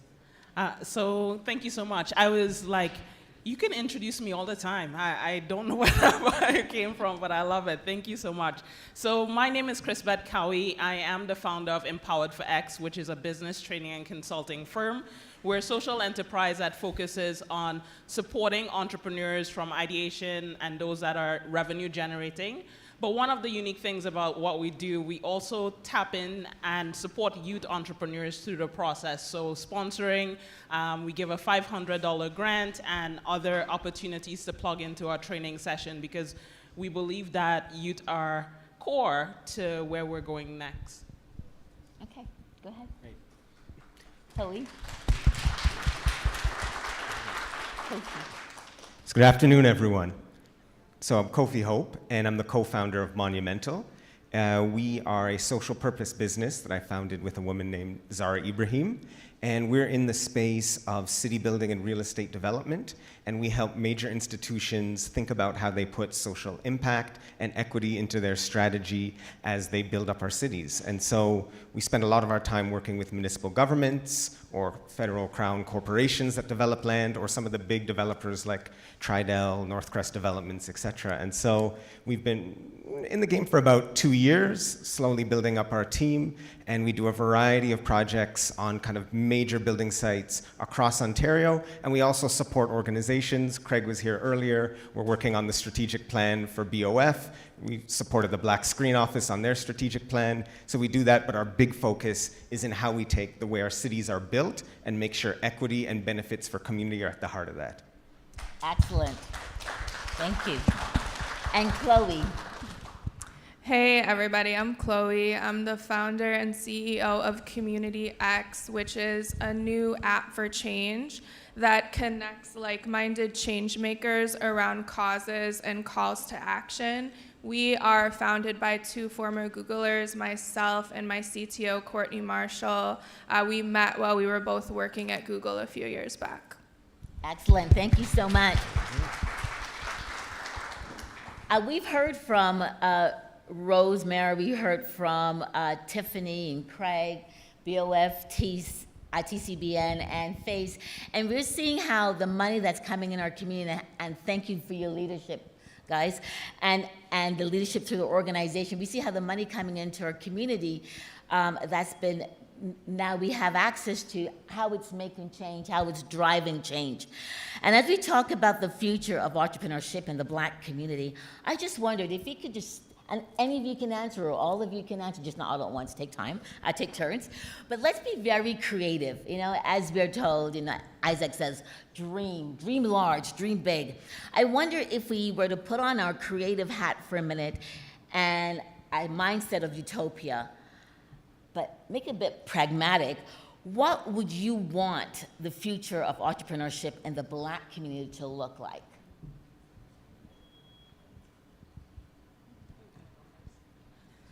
Go ahead. Okay, I can go. Well, So it takes time to dream. One of the things with Empowered Facts and in our mission and mandate is to create an equitable business landscape. I think it is so important when we look at when you think about entrepreneurs, the face of entrepreneurs, it's typically a white face, and typically a white male face, typically a white male over 60 or older in that way. And I believe that for me, when sitting with my team, it's really saying that my face could be that, your face can be that, and really looking at us being in spaces where we have contributed but not gotten the visibility or recognition. So being in a space where we are seen and recognized for the work that we are doing and contributing on a daily basis, but more importantly, in spaces where we are oftentimes not having opportunities to plug in, really for us to be part of the solutions as we move forward. I think one of the good things, as one of the co-founders of ACBN, in partnership with Sheridan, you all heard today, we are seeing a lack of Black entrepreneurs in the clean tech green space, and we are working actively to take charge and enter into that space in a sustainable way. So when I think about it, it's us being everywhere. Representation matters, and we're at the forefront. Awesome. Thank you. Kofi? Yeah, I'll speak. What does your big dream look like? Yeah, I think part of my big dream obviously is around space and development and actually shaping the city. I'll just share a quick story. About 2 weeks ago, one of the things we're working on in Monumental is trying to build a BIPOC real estate incubator. So it would be for racialized folks to come and learn how do you get into real estate development, not just working for companies, but how do we own buildings, put them up in our communities. And so we got federal funding to design this program, which is going to be at U of T. And we had a room 3 weeks ago. It wasn't exclusively Black, but it was majority Black. And we had, a contractor who was a Red Seal carpenter. We had someone who was a real estate agent. We had someone who does the financing. We had somebody who's been doing marketing. We had someone who's working around the Community Land Trust on Eglinton West. And the energy in that room, when you saw all the pieces to the puzzle were there, like people could have they felt like we were just going to step out of that and just form a development company today. And we know there's folks, there's Dream, there's Isaac, there are folks there, but there is so much room in that space for us to be building and creating shared resources and assets for our community and actually having space in the city, because we've seen how Black communities in the city of Toronto, where I live, right, have been pushed out. We're on Bathurst, we're at Vaughan Road, Eglinton West, and slowly communities been pushed out in part because we didn't have ownership of space. So one of the key things for me is how we come together, bring our skill sets together, and actually start owning properties, owning community infrastructure, and finding different ways to do it, like a community land trust, where we invest together and ensure that Black businesses have access to land for, eternity, hopefully. So that's part of my dream. Excellent. Chloe. I love Kofi's response, and I hope what I'm about to say isn't laden with too many American references, but on the way here, while my daughter was blasting Katy Perry in my ear, I was thinking about this idea of liberation versus integration. And again, from American perspective, liberation aligning with Malcolm X and integration aligning with Martin Luther King. And then I thought, why is it so normal for white men to imagine colonizing space and colonizing a metaverse, but it's so preposterous for us, even in 2022, to imagine creating a space for ourselves in Canada and America and the world? And so I think when I think about your question, no matter what side of the aisle you're on, liberation or integration, I really lean towards liberation here, because I really think we need to invest in building our own space for the future. Excellent. So now that the alarm went off and we have awakened, the barriers of Black entrepreneurs and business owners, establishing some roots, are faced with racial discrimination through economic, market, social culture, and institutional barriers.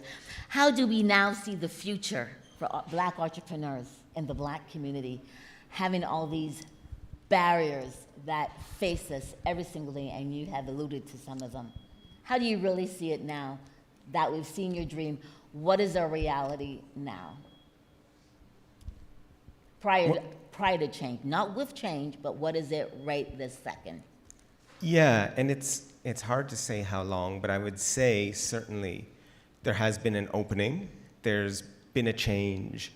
It may not last for years to come, but certainly with the murder of George Floyd and the quote-unquote racial awakening we saw in North America, and I think the continued discovery of those Indigenous children on lands in different parts of Canada, companies, organizations have shifted focus in a way that I think is unusual. Certainly I haven't seen before, many people I've spoken to haven't seen before, where people are actually asking, we're looking to subcontract a Black-owned business. They're actually willing to say Black. They're actually willing to speak about anti-Black racism. And I think Monumental and many other companies I know, I was just with Jason Murray, who founded BIPOC Executive Search. We were on the phone last week. He opened his business around the same time and has had this tremendous growth as well. There was a market opportunity where people were finally saying, oh yeah, racism still exists. Actually, we need to do something around it.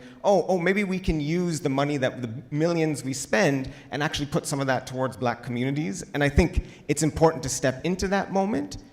But when they talk about social capital, there's two parts that people talk about.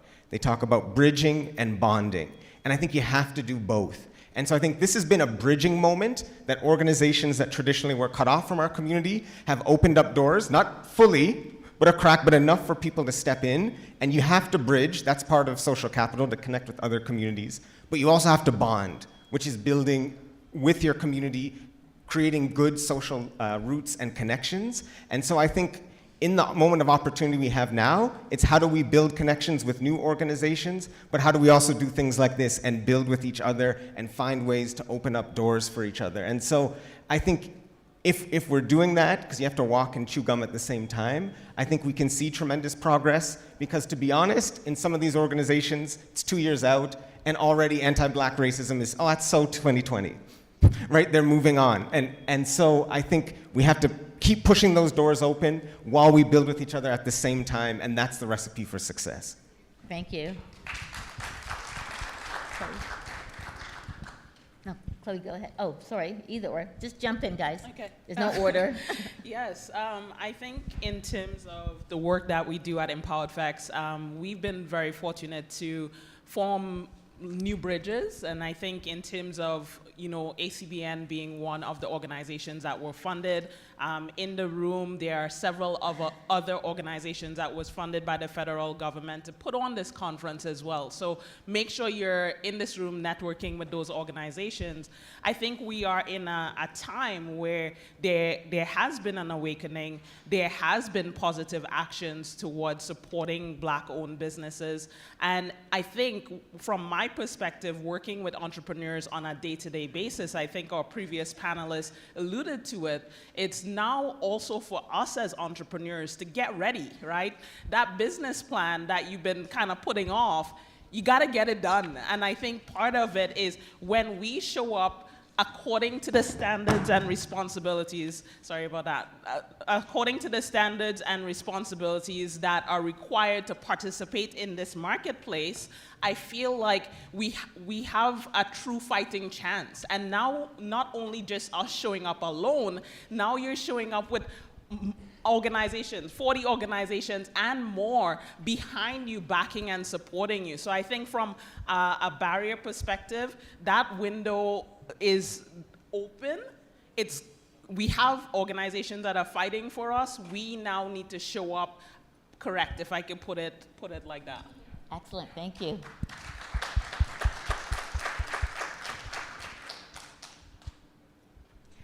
I don't know if I have much to add to that.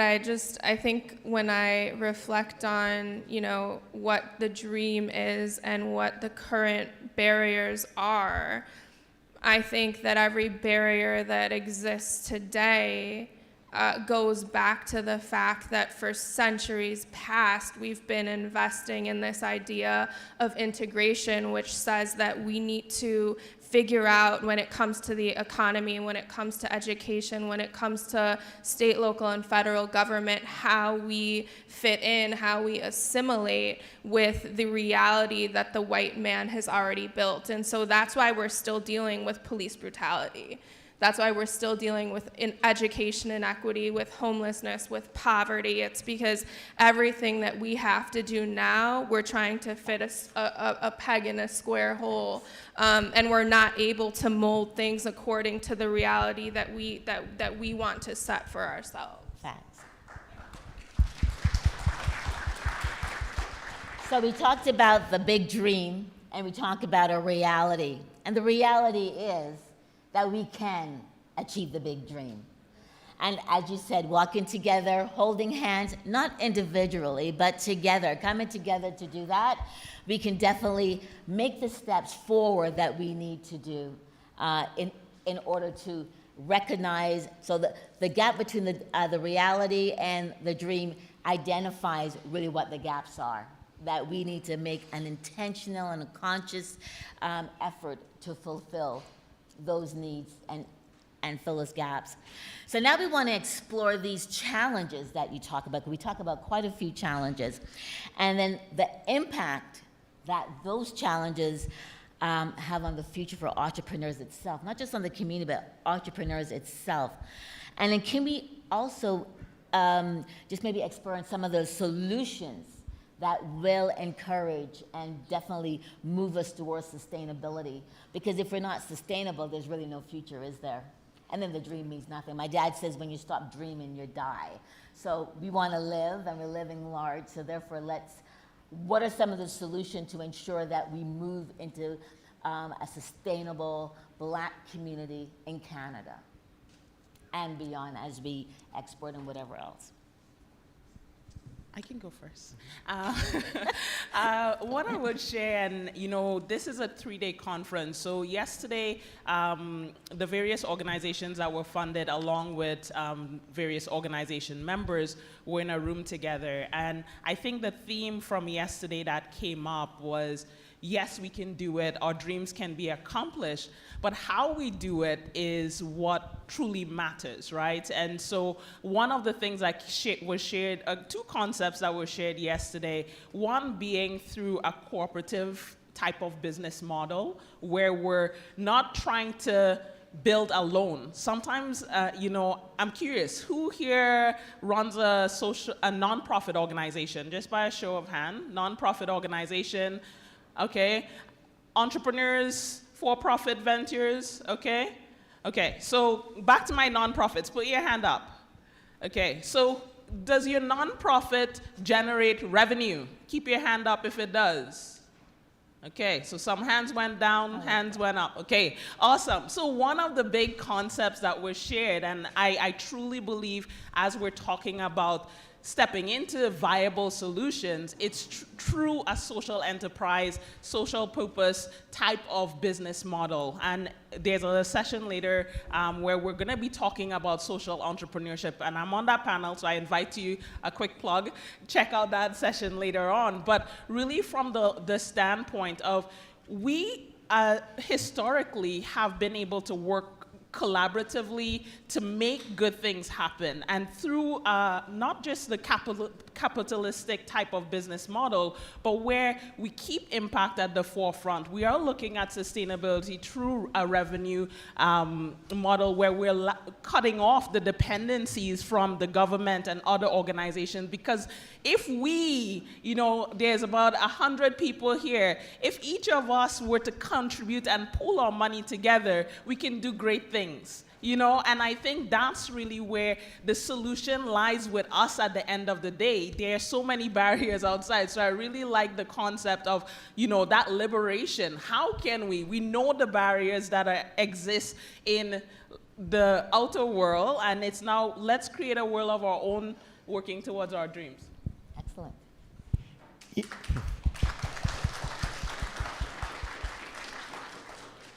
I think I would take that saying, each one, teach one, that one of the critical pieces, right? Entrepreneurship can be a very lonely path.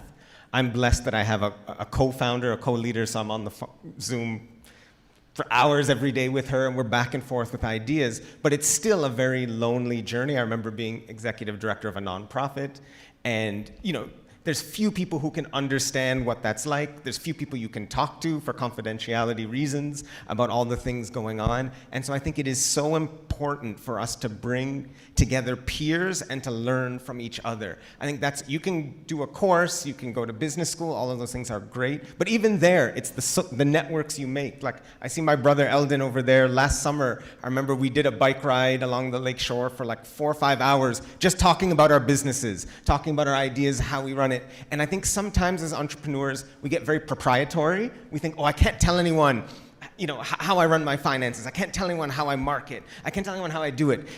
As if people can't find this if they go looking online, right? But I think we just restrict ourselves that way, and it's really about, and anyone reaches out to me, I'll explain how we hire people. I'll talk about how do we do a strategic planning session, how do we work clients, all those different pieces, how do we build relationships, because I think holding that knowledge actually holds you back. And so we have to find spaces where we come together, because no one can really understand entrepreneurship except another entrepreneur, because it's such a unique piece, because of the risk, because of the stress, all the things you have to manage. And so I think a key piece for us is finding spaces like this and building networks. And it's not just peers. Who in the room has a mentor? Put your hand up. That's excellent, but it would be great if everyone could say it. And who here mentors someone?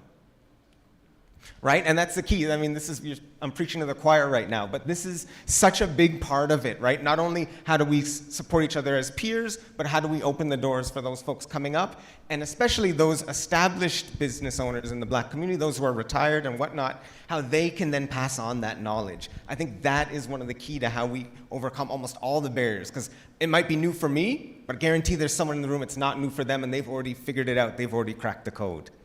Actually, Kofi, I think too many times we're all mentors, but not realize we're mentoring until somebody actually said to you, but remember about 5 years ago when I spoke to you, and this is what happened as a result of the conversation. So a lot of times it's not even conscious that we're doing that, which is pretty awesome.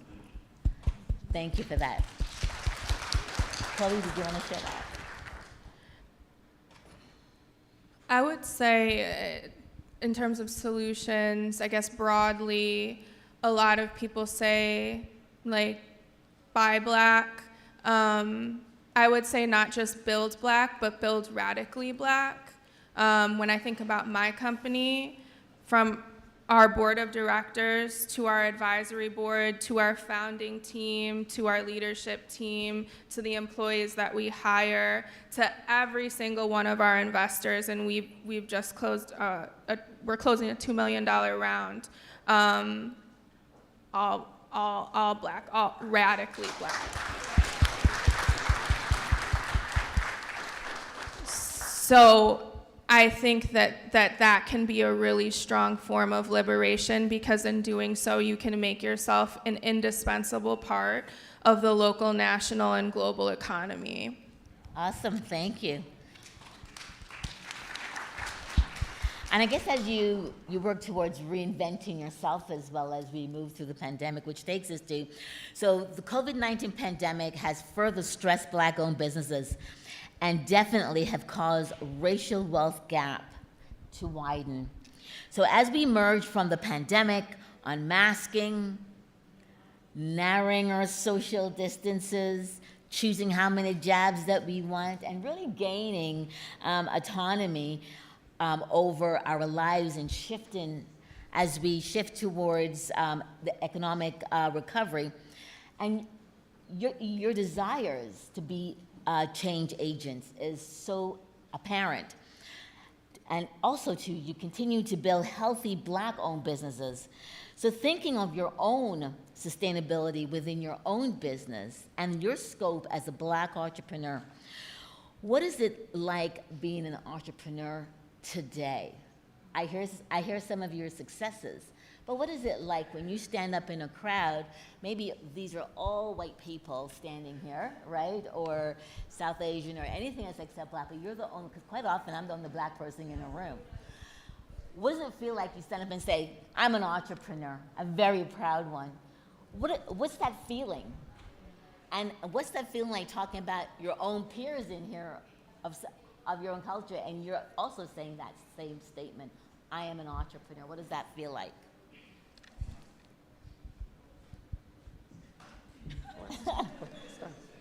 There's no feeling, or it's so great to think about it.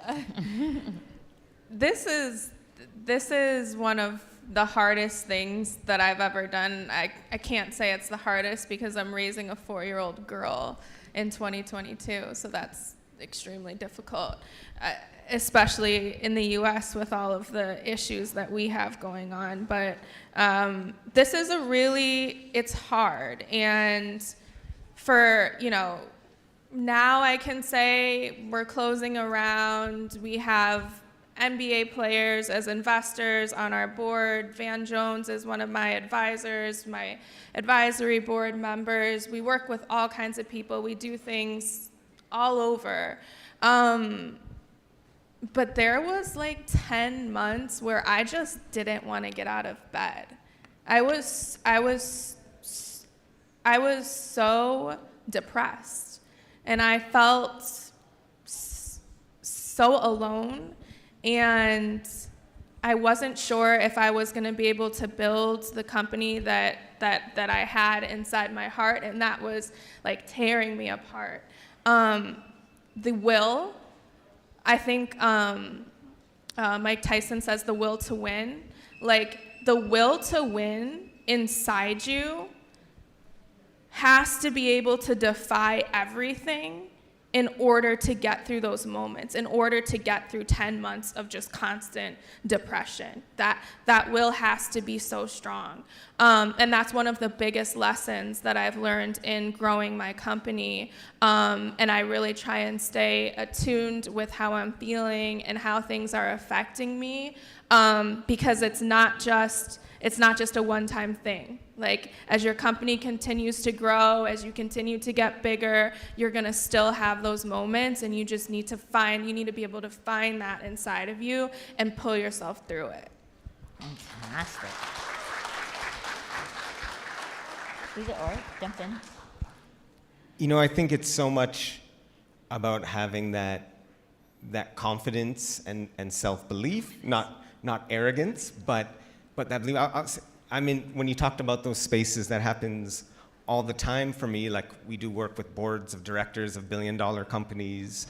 We're working with CEOs, those sort of folks, and I present younger than I am. I'm pretty casual, and I'll literally see in rooms the way people will look at me, and then someone say, oh, he's, Dr. Hope, graduated from Oxford. And suddenly the way people's posture changes, the way they look at you, the way they speak to you, it suddenly transforms. And I'm someone, I don't lead with my credentials. I don't try to put that forward. I try to just be Kofi, as I am with anybody else. But in those settings, it's easy to be intimidated. It's easy to feel you're the fish out of water.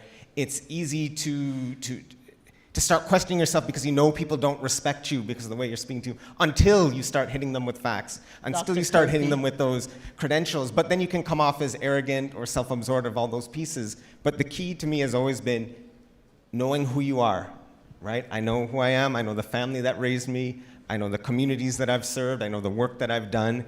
And so sometimes you can just sit back and watch and say, okay, I can tell you're not taking me seriously right now, but No problem. No problem. I know what I'm here for. I know the mission I'm on. I know, what I was chosen to do in this context, and I'm going to do it. But that is difficult, and I think the way you get there is you have to be surrounded by a loving and caring community, right?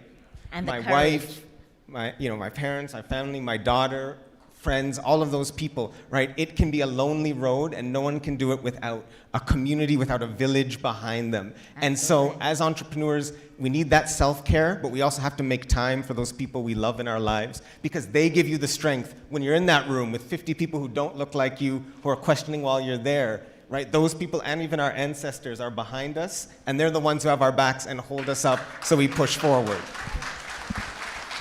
Thank you for that. That's the courage we talk about at the beginning. It takes courage to thrive. Hey, powerful. Thank you so much for sharing, and I can relate to so much there as well. I think I get it in reverse. So I studied international development at the University of Guelph, so I have my BA, and the strides that I've made on my entrepreneurial journey, sometimes when I go into rooms, I used to be the youngest entrepreneur, the only one that looked like me entrepreneur, and then I'm put on a stage and it's like, do you have your master's? Do you have your doctorate? And it's like, you kind of feel like, oh my goodness, what am I doing here? But I think when I open my mouth and speak about the experiences, I can show financial statements that I can pay my own bills, kind of thing. The conversation changes in that way, but I can totally relate. It comes back to that belief in self. And honestly, there are days when you are feeling defeated because you didn't make that sale. You have payroll that you gotta fulfill, and you're trying to figure out how to navigate the space. But at the end of the day, I think, that determination, in spite of how you feel, keeping the vision at the forefront has definitely helped me on my journey. I started this because I felt like I wanted to seek help from mentors, advisors, and so running a training and consulting firm, it came out of my own need, and now I am helping other people who are on this journey saying, I need help, and it's a privilege every day that I get a chance to do this. So that's really what And that's really giving back. So to wrap up, we have our final question. So when you think about this, because we're talking about the future of entrepreneurship in the Black community, and how could we not talk about our youth, our young people, the next generation?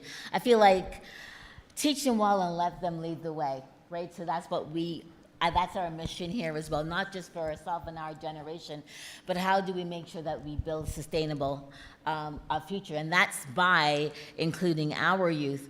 So what are some of the changes we would make in how we groom our young Black entrepreneurs to ensure a sustainable, healthy, and wealthy Black community for their generations and those that follow, so their children's children? So what are some of the things consciously? Resilience. We talk about that a lot, but what can we do differently, or how can we show them differently so that we know their future is protected, and as we close the wealth gap? Yeah, I can start with that. I started my entrepreneurial journey when I was 26 years old officially. I say officially because it was at the time when I registered my business. Folks, if you have your little side hustle, if it's serious, register your business, move towards incorporation, set yourself up right in that way.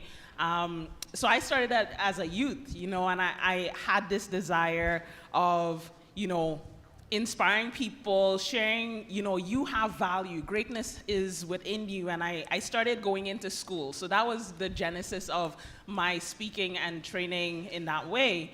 And so I think it is going into the schools and saying, one, there's a whole disruption that needs to happen with our education system, but really from the vantage point of what can I do as aunts, uncles, grandparents, parents, all of these things. It's really pouring in that it is possible to our youth from a very young age. And again, as I shared earlier, representation matters. There are so many entrepreneurs, so many people raise their hands. You know, you are an inspiration for the people that you're surrounded by. It's helping to tell more of those stories. So that's what I would share. Awesome. Thank you. I think one of the ways we have to support our young people around thinking about this journey is challenging the stereotypical vision of what an entrepreneur is. And I'm very unusual, right? I spent 90% of my career in social service work and have just 2 years in running a private company, 2 or 3 years in. But part of what we did around workforce development at the organization I helped co-found was talk to young men and young women about their economic journey. And what so much we look to in the media, so many of the people that put on a pedestal are these kind of white male shark, like you look at Steve Jobs, you look at Elon Musk, like these guys are, excuse my language, assholes. Like they're not nice people. They have this cutthroat approach to business. They self-proclaim that, that's how they do it. And showing to folks, that is not the only way to be an entrepreneur. That is not the only way to be successful in business. There are actually different ways to do it. I talk to folks about servant leadership, what it means to be someone who cares about your staff team deeply, who creates a culture that actually gives people time for themselves. When I ran my nonprofit and with Monumental, we give all staff a paid month off in August. Regardless, even if you're the bookkeeper and you're only there 3 hours a week, we're paying you for those 3 hours in August because we appreciate you and we want you to have time with your family and we want you to be, you know, able to live your full life. And I think saying that it doesn't have to be this, you know, man on a horse just pushing through and not feeling and not caring and snaking people out. You can actually be a leader that's compassionate, that's empathetic, that focuses on being relational over transactional. That is a model that can succeed in business, that can succeed in life. And letting people know those are ways, because so often people don't go into entrepreneurship because you spoke about that, you know, the round hole and the square peg. They see, oh, I have to be this to be an entrepreneur. That's not me, so I can't be in this. But showing, no, there's a multitude of ways of doing it, and there's actually more humane and more community-minded ways to do it that I think are part of 21st century entrepreneurship. Thank you, Kofi. And Chloe?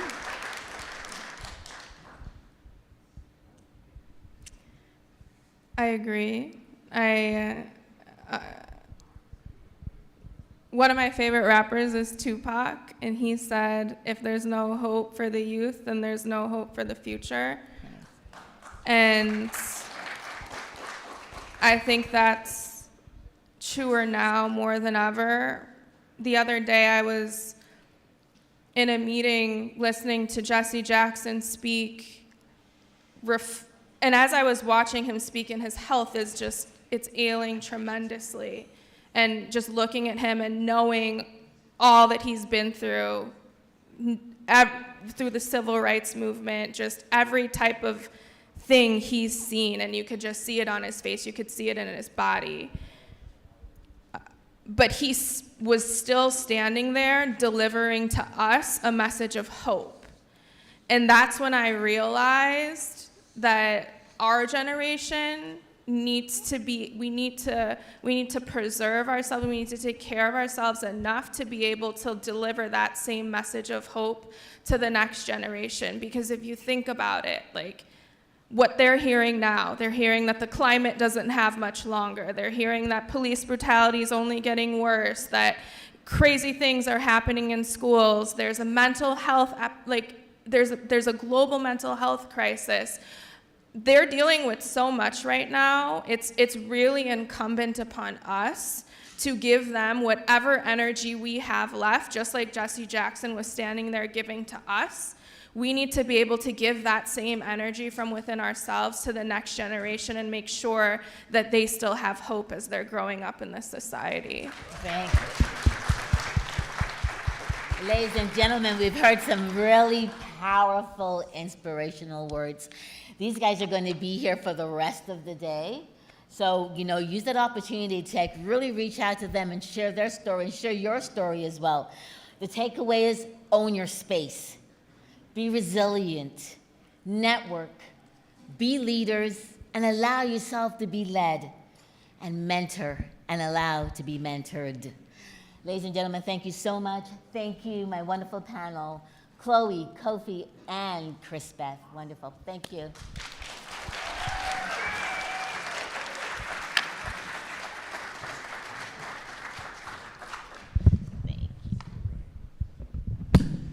And once again, for our moderator, Michelle, everybody, please give her a round of applause. We just, and thank you to our panelists, and of course, we also want to thank the sponsors for our panel, which were the Urban Res Solutions. So thank you for that as well. So folks, this is a time where I will not stay at the mic very long because I do not want to get between you and your lunch. So what has happened is that it has arrived. It is available for folks to go and help themselves in an orderly, non-elbow throwing fashion over by the table. I know some of you may be hungry, but we must observe the forms, okay? And we're also going to have some performances during this time frame as well. And so you will now be able to go and have your lunch. We're going to start back again promptly at 12:45. So if you can all please be back in your seats and ready to go at that time, we can then go into the next panel. And at this time, I am honored and pleased to be able to invite the first of our two performers during this time up to the stage. And so we're going to be having a performance from Sharmi Deller. All right.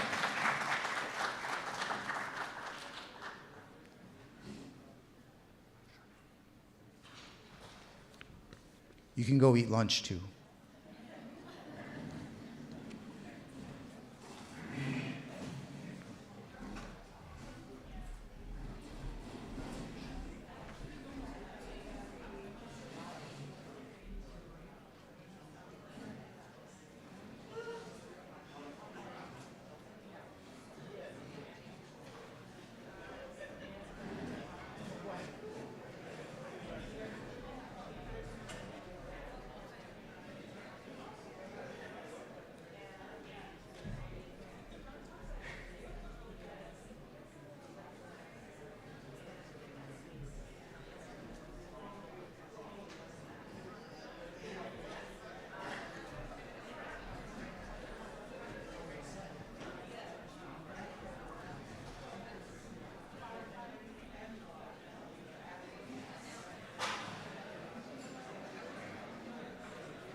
touch my hand, and a fear that shakes my body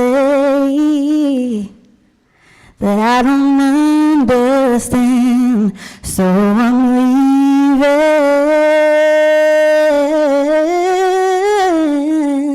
This time I'm playing it smart. I'm gonna walk away from love before love breaks my heart. Ooh,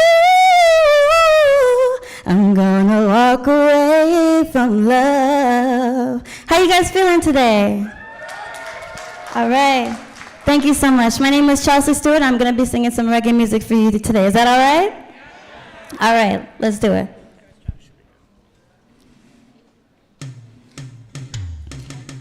Turn the music up for me, please. Oh,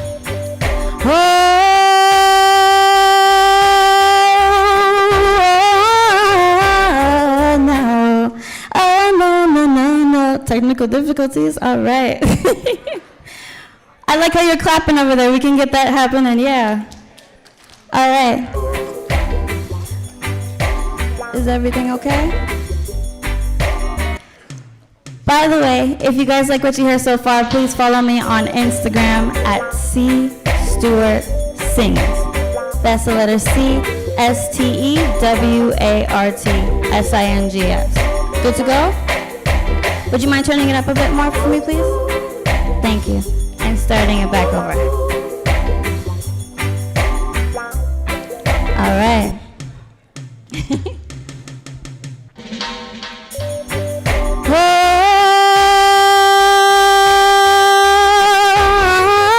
Oh, no. Oh, no, no, no, no, no, no. Tell me, do you want me? Tell me, do you need me? Tell me, do you love me, love me, love me, love me, love me, baby, when you hear from you? Tell me, do you want me? Tell me, do you need me? Tell me, do you love me, love me, love me, love me, love me, baby, when you hear from you? I love the nice things you do, and you never make me blue. And when you get the nerve to ask, you know for sure I say I do. I know your love for me is true. I know you spend your money too. But you never say 3 words, you know I need to hear from you. Tell me, do you want me? Tell me, do you need me? Tell me, do you love me, love me, love me, love me, love me, babe, I need to hear from you. Tell me, do you want me? Tell me, do you need me? Tell me, do you love me, love me, love me, love me, love me, babe, I need to hear from you. You came to my rescue every time I needed you. And the way you love me, but you never say through you. Babe, I need to hear from you. Babe, I need to hear from you. Babe, I need to hear from you. Babe, I need to hear from you. Tell me, do you want me? Tell me, do you need me? Tell me, do you love me, love me, love me, love me, love me, babe, I need to hear from you. Tell me, do you want me? Tell me, do you need me? Tell me, do you love me, love me? Oh, I need to hear from you. Sing it for me. Hey, yeah. All right. Thank you guys so much. Thank you. I got another song for you. This is called Perfectly Lonely. I wrote this song when I was a lot younger. It's a song about self-love, and I hope you guys can relate to it. Some of us still need to learn how to love ourselves, right?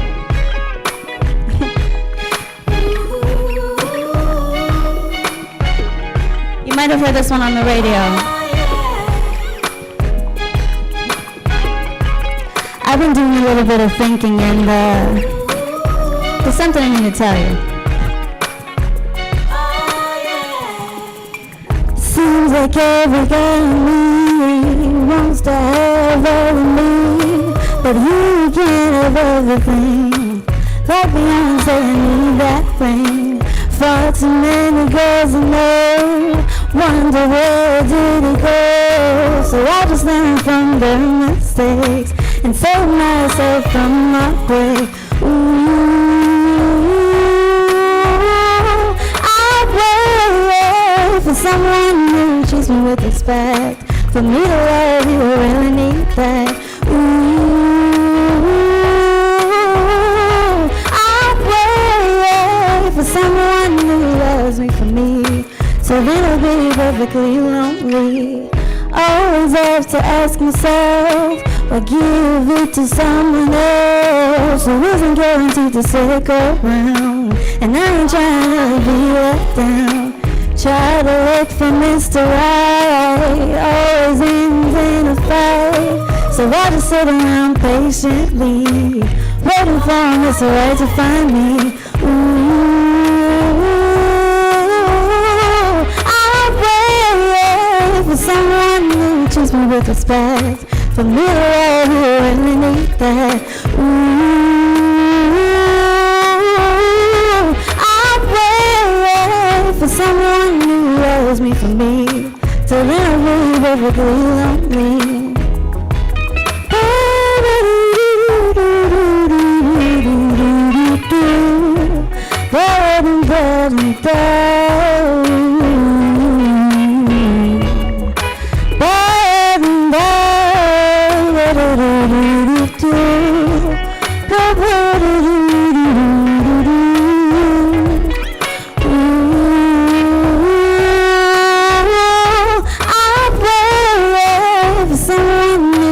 With respect, for me to love you, I really need that. I'll wait for someone who loves me for me. So then I'll be perfectly lonely.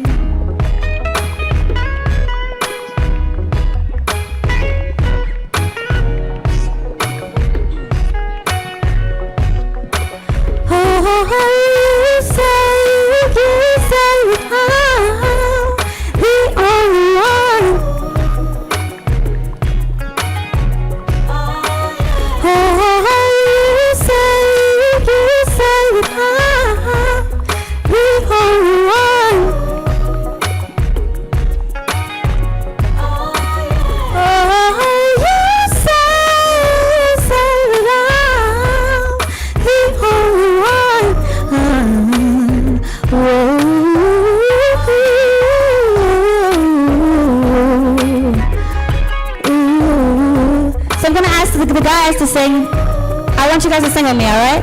So I want the guys to sing, oh yeah, and the ladies sing. The ladies sing right here. And the guys sing, oh yeah. Can you do that for me?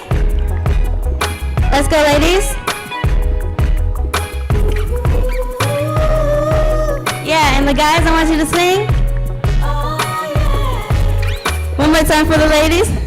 Oh, I guess not. Alrighty. Thank you. Oh, I want to let you guys know, if you guys are enjoying the performance, I have merch available at that table over there. I will sign anything you like. Just, you can get one from my mom over there. And don't forget to follow me on Instagram at cstewartsings.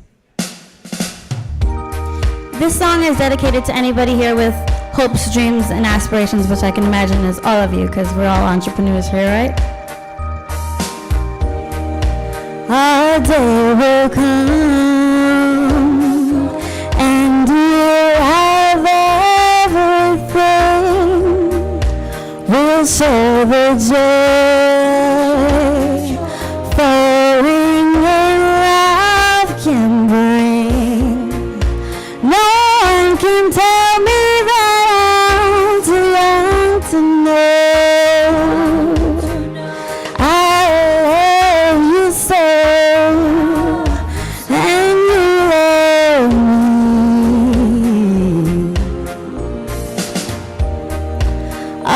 day will come if we just wait a while. No tears for us. Think love and we'll smile. Our dreams have magic because we'll always stay in love this way. Our day will come. Our day will come.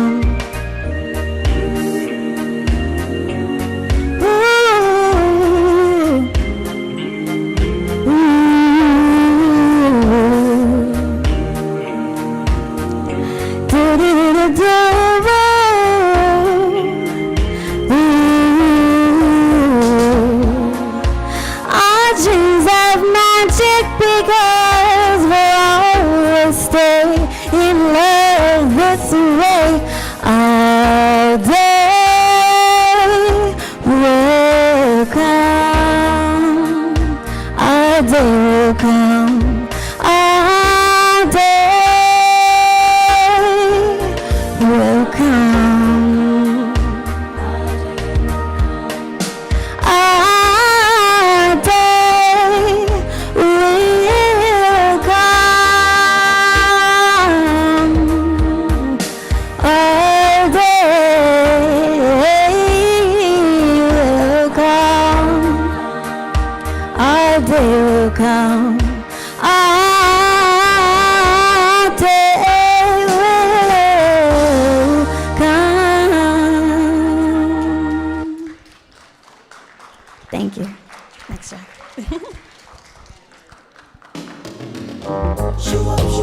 All right. This is another original song.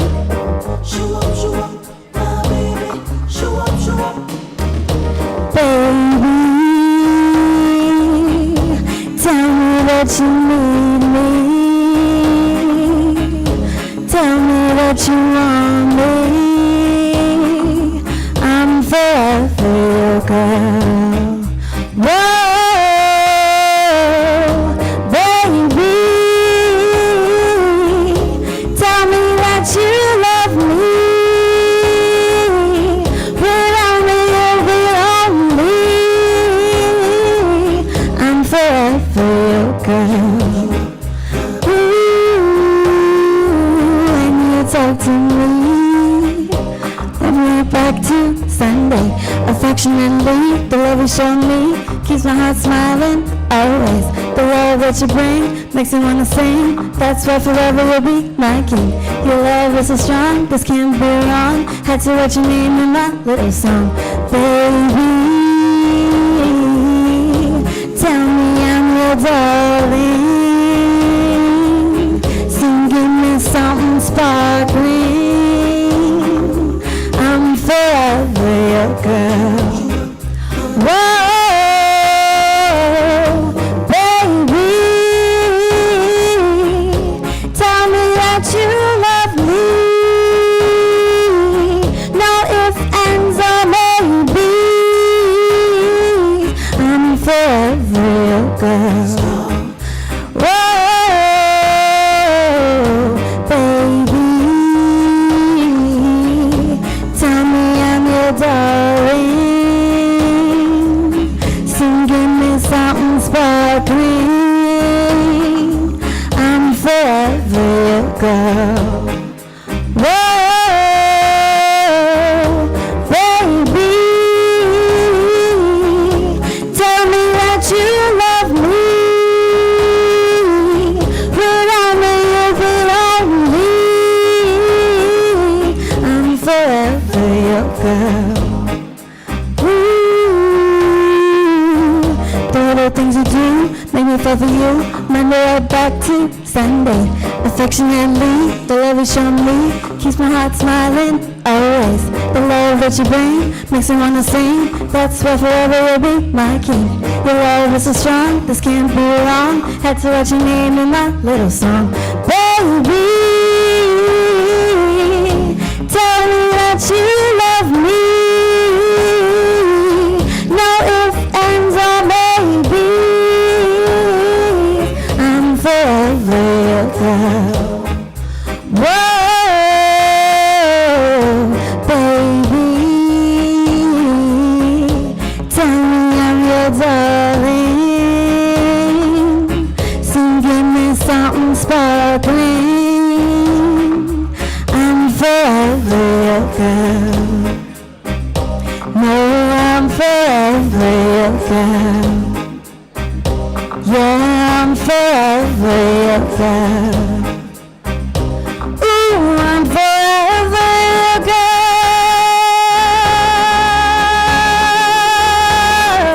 Girl.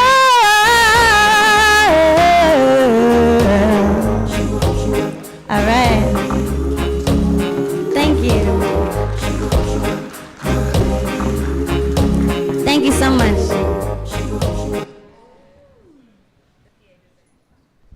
Next track. This next one is called Someone Loves You, Honey. It's a reggae classic. I hope you guys enjoy it.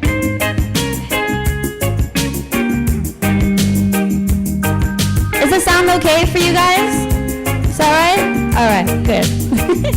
I'm working with it.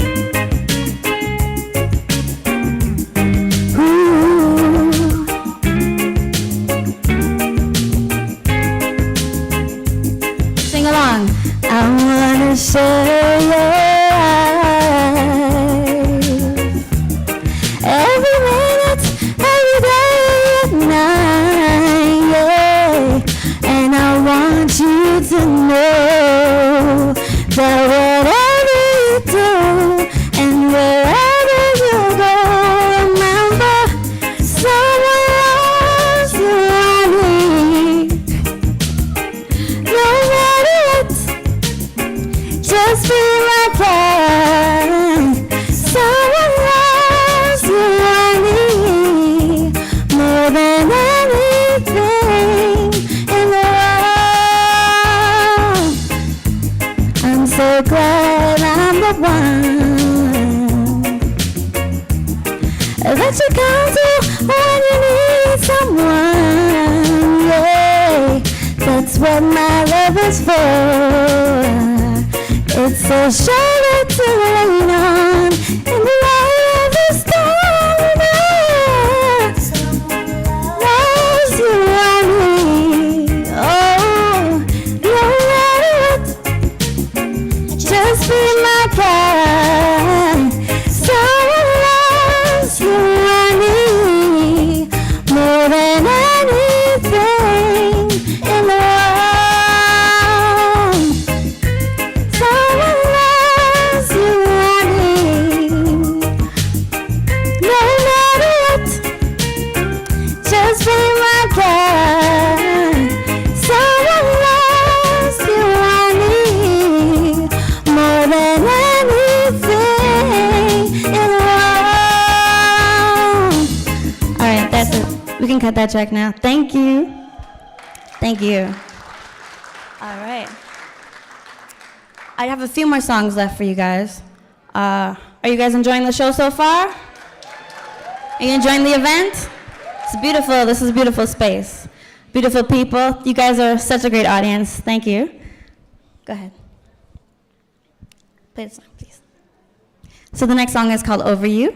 It's my very first song, and you might have heard it on the radio. It's near and dear to my heart.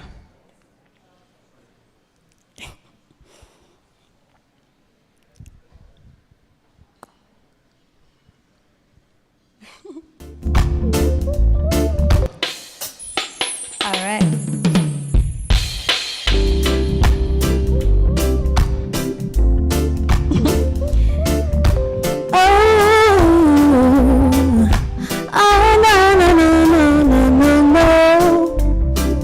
Say you love me, but I have my doubts.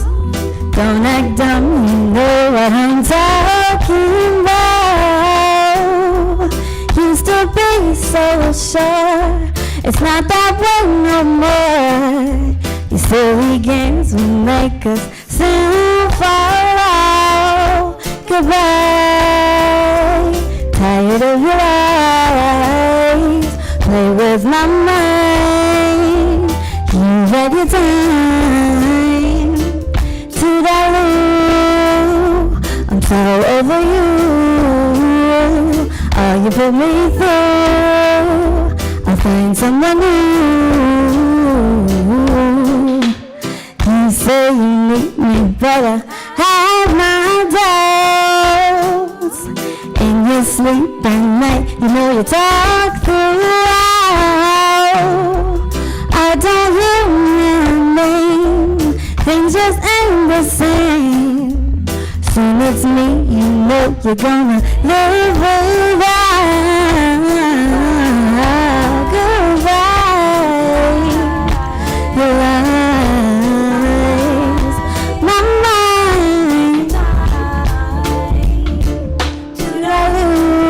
To dilute over you,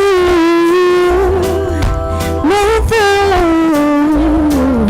Someone new will time after time you tell me that I'm your one and only. Yeah, she's telling me your name is Shirley, crying about your next girl out of me.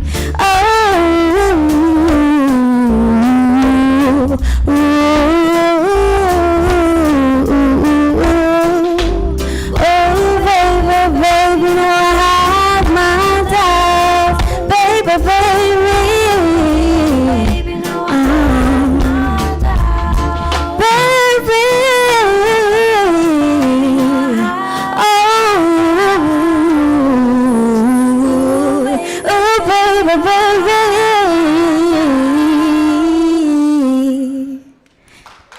Thank you. Thank you so much. You guys have been such a lovely audience. Again, if you want to check out my merch table, it's over there. So my last and final song for the day is called At Last. I would prefer one of these. I think it should work. Let's hope it works. Thank you. Alrighty. It's good? All right. So I sing reggae and I sing jazz, so I'm going to close it off with a jazz song. Is that all right? All right. So again, this one is called At Last.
Up in clovers. The night I looked at you,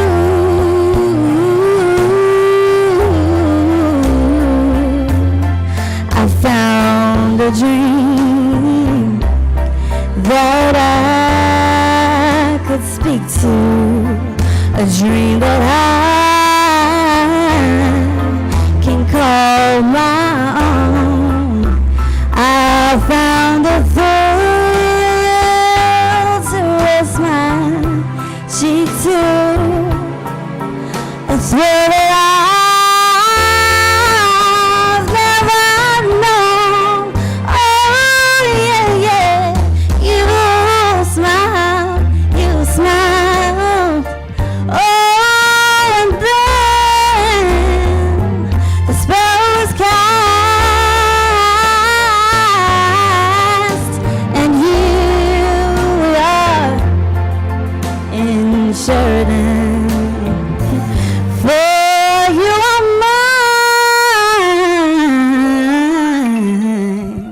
At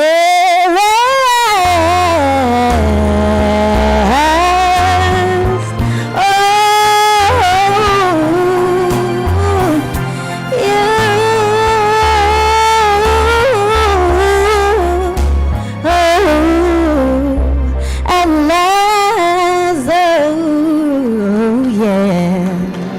Thank you.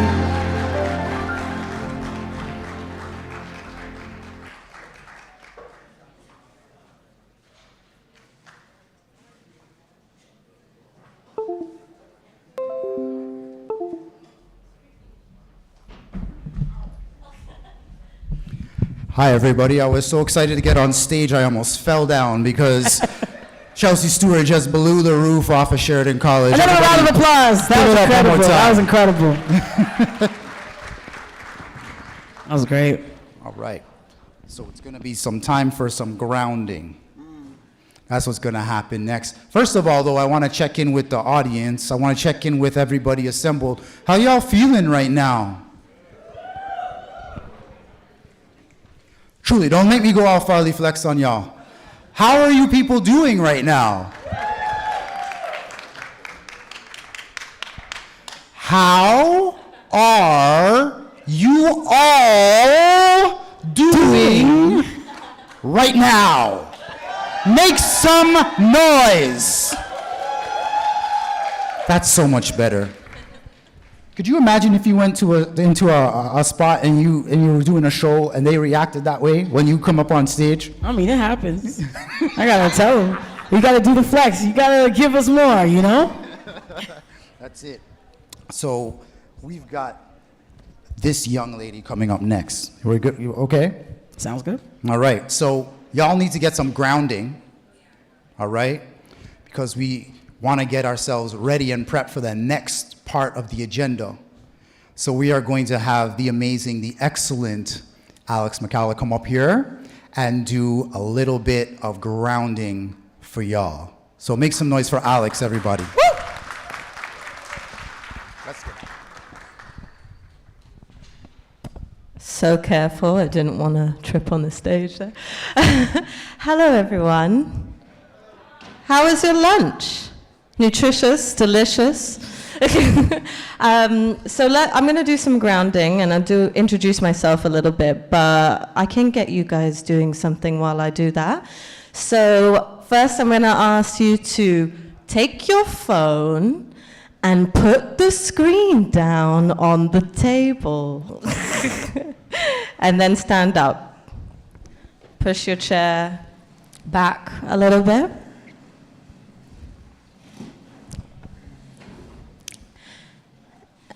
And then while I'm introducing myself, a tiny bit of my story, I'm going to ask you to just slowly reach one leg up at a time and really purposely push into the floor. So it would look a little bit like this. Just slowly. And you really want to feel the pressure of your feet against the floor, just in your own time. You don't have to do it as high as me. I'm just like doing it. Let me see if I can do it while I introduce myself.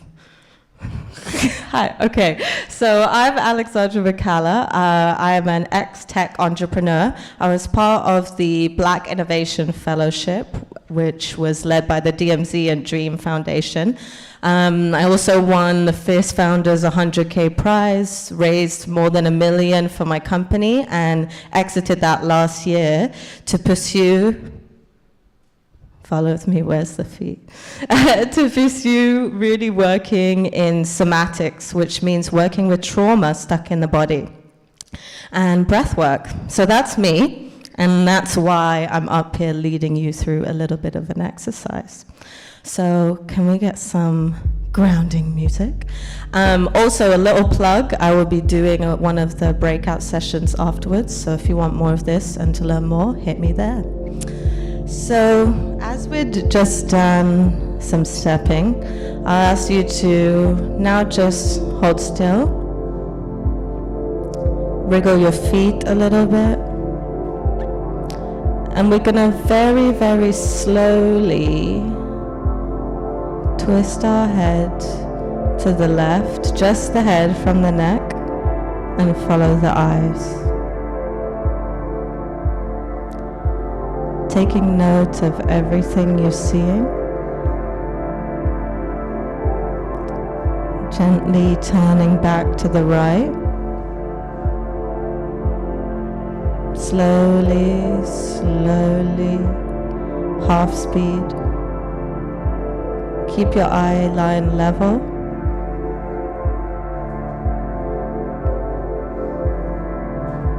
Okay, coming back to the middle.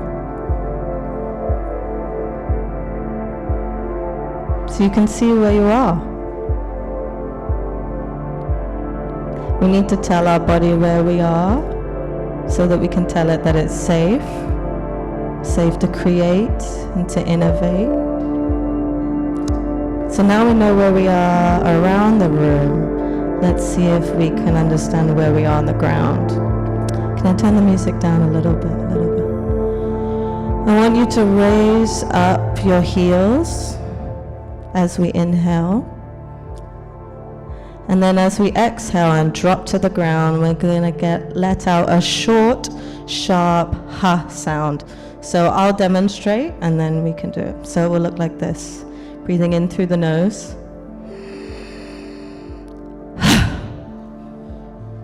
Okay, so with me all together we'll do about 10. Ready? 3, 2, 1. Breathing in. Now close your eyes and follow.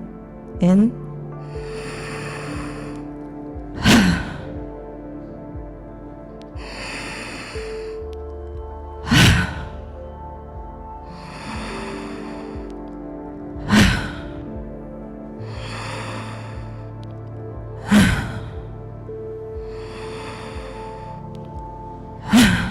Three more. In. Really pulling in the air. Last one, make it a juicy one. We're going to breathe in and hold at the top, hold at the top, hold at the top. Then let it go and drop. Finding your seat in your own time. You can sit down. Make sure you've got a little bit of space in front of your knees.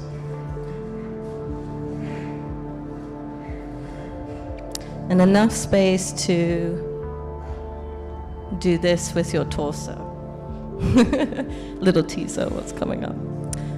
Okay, so hands on the thighs, rolling the shoulders back, closing the eyes gently, gently. I'm going to ask you to start rotating around the base of your spine. Moving that torso around in a grinding motion. Eyes closed.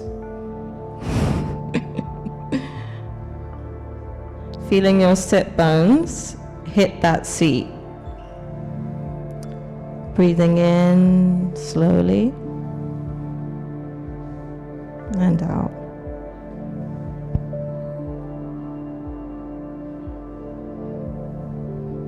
Closing your eyes, closing your eyes, closing your eyes, dropping in, focusing on your sit bones, focusing on your sit bones.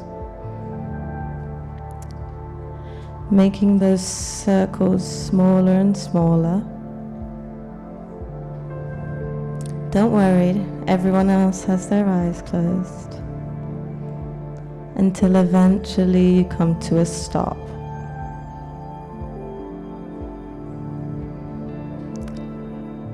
Breathing in slowly.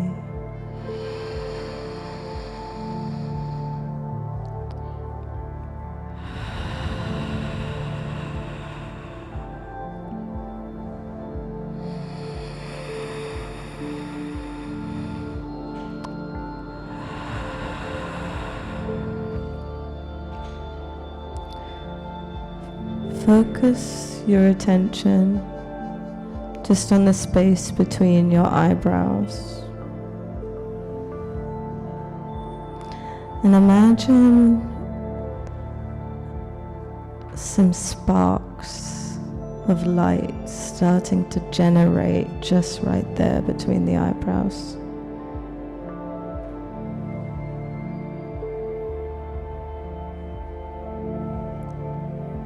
Those sparks start to come into a ball, small ball of light.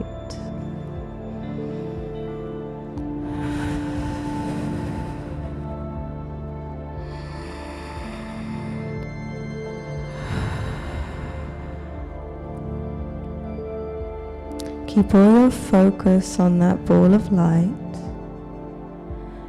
and watch it as it slowly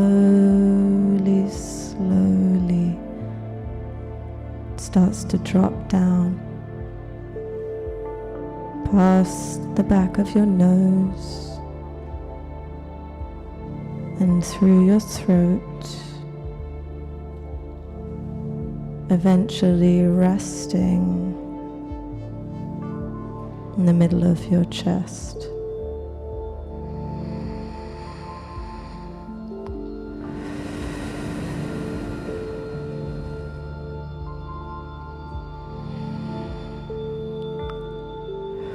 And as we leave that ball of light there just for a moment, it starts to get a bit bigger.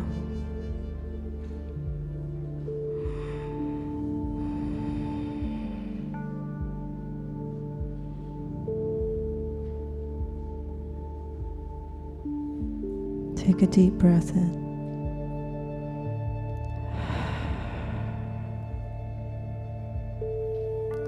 Ball starts to go on the move again, down your spine to just below your belly button. And that light now is growing to fill your whole torso. Take in a deep breath.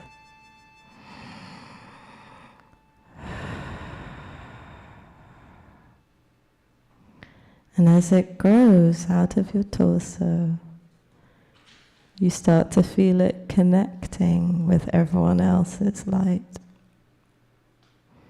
Everyone else that you scanned across the room to see. Your community, your collective.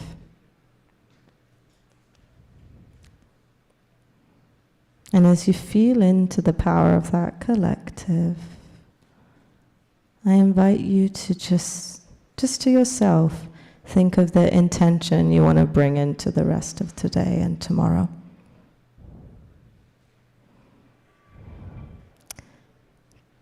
We're going to take one last big inhale together, and on the exhale, open our eyes slowly and look back around at the room.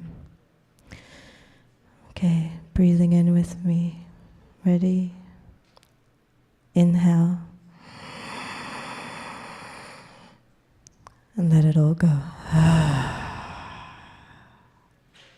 Gently open your eyes.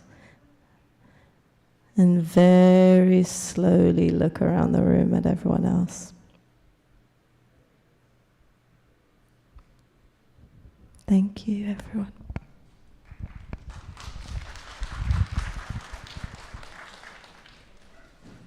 Thank you, Alexandra.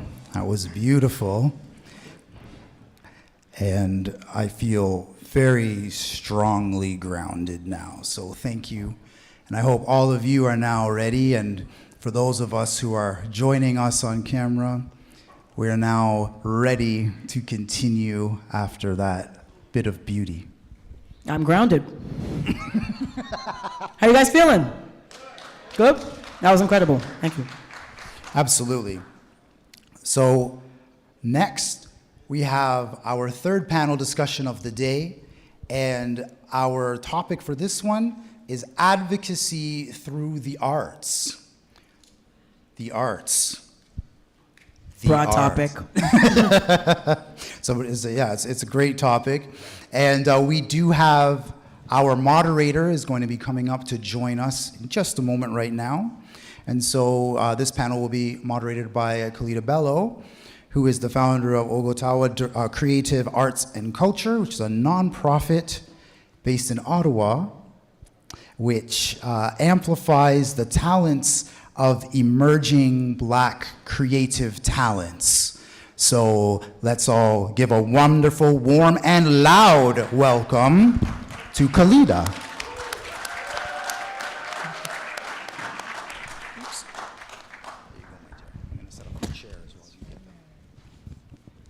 How's everyone doing today?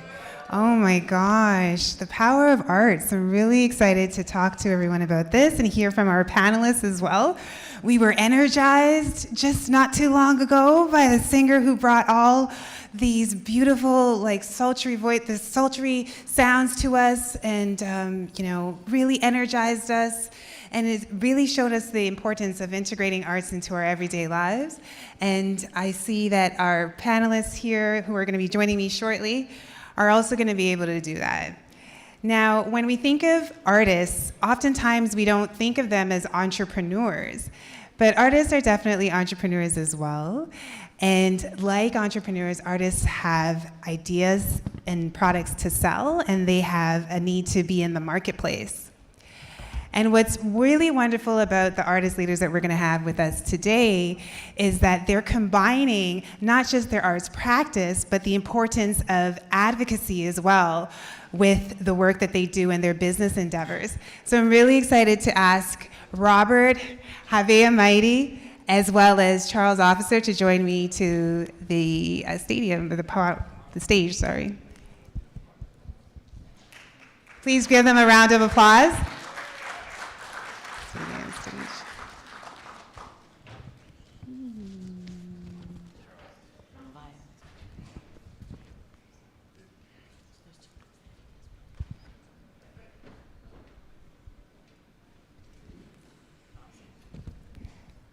You guys? All right. And so I'm just going to start off with introducing these fabulous speakers. I want to start with introducing, we've had so much opportunity to hear Havea moderate the day. And I think it's really also important to just hear about her wonderful talents as an artist as well. So based out of Brampton via Toronto, Havea Mighty has spent a lifetime developing her skills as a songwriter, also as a vocalist, producer, and a performer. She cultivates in a style of profound introspection and inclusive socio-political critique. She dynamically combines rap, song, and instrumentals, blending hip-hop, soul, and Afro beats. 2019 saw Havea earn breakout success with her album, 13th Floor, making her the first hip-hop artist and the first Black woman to win the Polaris Music Prize, celebrating Best Canadian Album of the Year. But she didn't stop there. With her Juno Award-winning mixtape, Stock Exchange, that came out in November last year, Havea made history once again, and she was the first woman ever to win a rap album of the year in that category. Yes. So recognition has spread internationally with praise from the likes of the Rolling Stones and so many more media outlets. She pushes forward to continuing to carve out spaces that enable her to boldly defy gendered expectations of women in hip hop. From performance by massive European tastemaker Color X Studios to the BBC's first Jack Saunders initiative, proclaiming her to be a person who you just can't find anything as good as out there.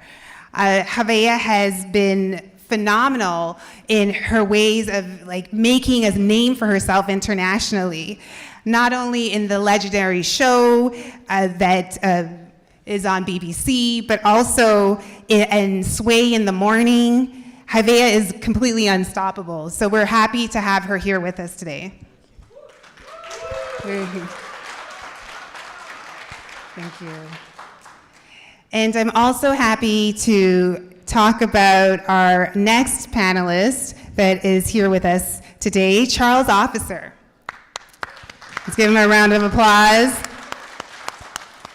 Charles Officer is a Jamaican-Canadian writer, actor, director, and former professional hockey player. He is currently the founder and creative director of Cane Sugar Filmworks. His filmmaking career began with a slate of award-winning films, and they were short films that premiered at the international film festivals all around the world. He's an alumnus of the Canadian Film Centre, and where he had a director residency. And his debut feature, Nurse Fighter Boy, was produced in 2008. It was selected for a TIFF in that year as well, and won 10 Genie nominations. In 2007, Charles focused on an episodic television series, and you may have actually come across this series in a live stage performance, The Kink in My Hair. Does anyone know about that film? The theater show? And so he made the comedy series, like he was part of the ones who developed a few of the episodes for the comedy series for global television. And Charles then followed with a feature documentary, Mighty Jerome. Who here knows Harry Jerome? Has anyone heard of Harry Jerome? Okay, I see some hands in the air. So he documented the life story of Harry Jerome, and that was fully financed and produced by NFB, and that's no easy feat at all. And the film has won 4 Leo Awards in 2011, as well as it won the Emmy Award in 2012. Pretty exceptional for Best Historical Documentary. Now, who here has heard of the activist Desmond Cole and The Skin We're In, right? So Charles then went on to make a feature documentary on Desmond Cole's experiences it's called The Skin We're In, the documentary. And that also went on to win a Hot Docs Film Festival Award and many other awards as well. So he has been named an emerging filmmaker to watch, and we're so excited to have him here with us. He's also Ontario Premier's Emerging Artist Selection of the Year. Thank you, Charles. But still relevant. That was a long time ago. Last but not least, we also have Robert Small. All right, so Robert Small is an artist, educator, as well as an author, and he's a sought-after speaker, a workshop leader who gives speeches all across Canada and delivers powerful workshops on the importance of Black history. He is the creator of Legacy Posters. How many of you may have seen a Legacy poster by Robert Small in the audience? Fabulous. Hopefully we have some buyers of the posters here as well. And he has a commitment to making sure that he promotes the Black Canadian history through his posters. And it's been seen by thousands of people. And he's also recently selected for the Order of Canada, right, for his long-standing commitment to highlighting the accomplishments and contributions of Black people in all sections of Canadian society. Let's give him a round of applause. He says that we don't get to learn about Black Canadian history, but we often learn about Black American history, and his posters are focused on helping us identify the importance of our Black Canadian history. And so he's also released an Afrostatic app, and that app is also gonna help us connect with learning materials. So I'm sure we're gonna learn more about that from Robert as we talk today further. And so I'd like to get into the discussion with the panel and panelists. And so I'm wondering, what does arts advocacy for our Black community mean to all of you?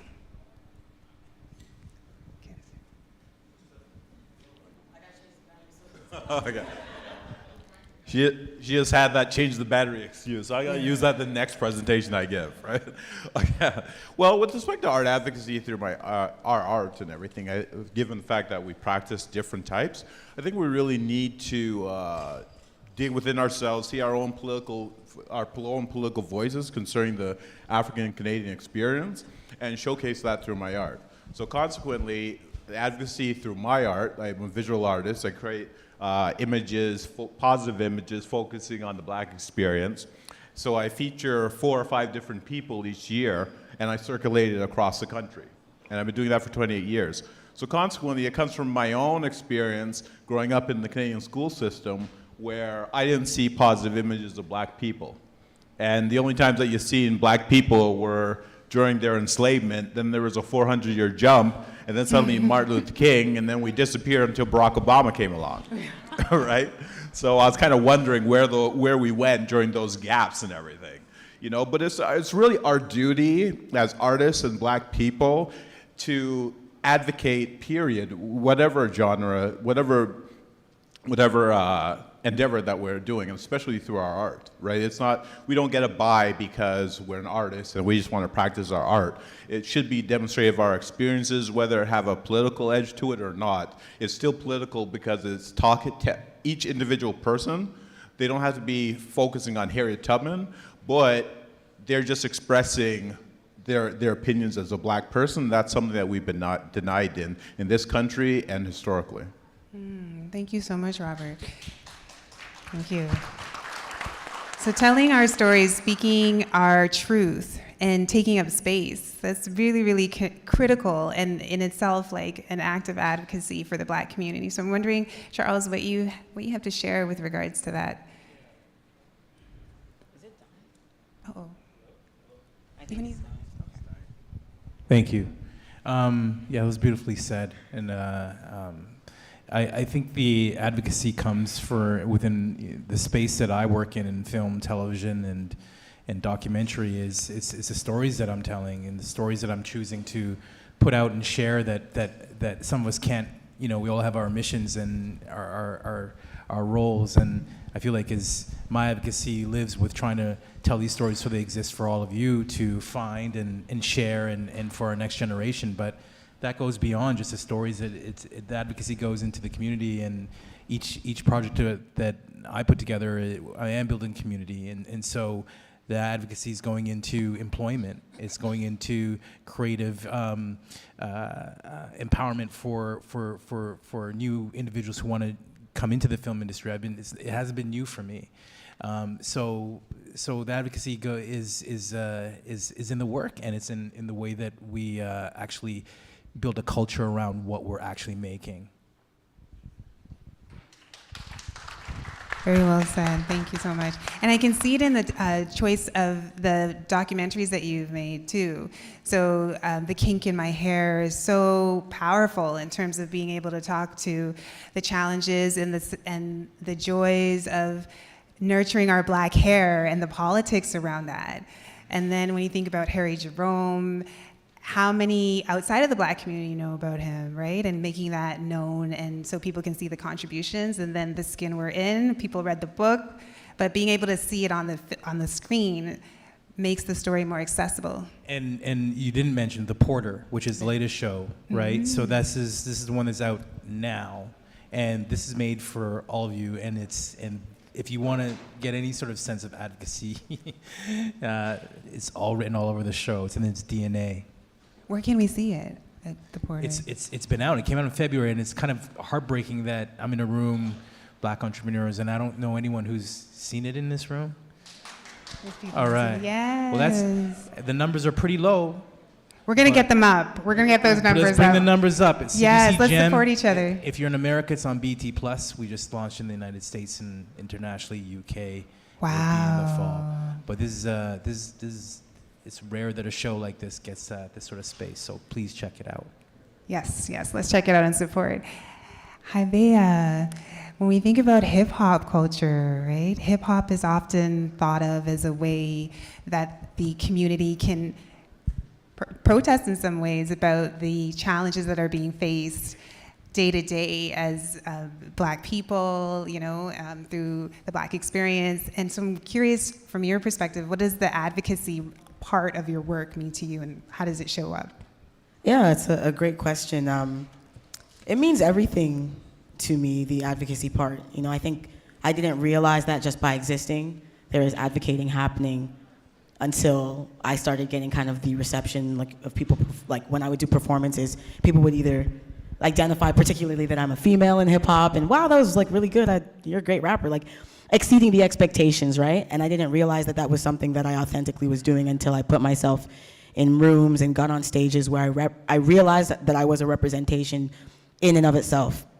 So being intentional about it was something that I wasn't doing. I was just always doing it. The conversations I had in my car or with my friends or in high school, like it just worked its way into my music. And that is, you know, the most authentic part of me. It's what makes my music make sense to me, and it's what I believe creates impactful narrative that allows me to have this stage, why I think it's worth me having this stage. And particularly in hip hop, you know, we generally look at it as a genre of music where we talk about our experiences, but the nuances that I have being in Canada and then being a woman and then, you know, not conforming to certain standards that we expect women to, especially in hip hop, those things kind of change the narrative of what looks acceptable.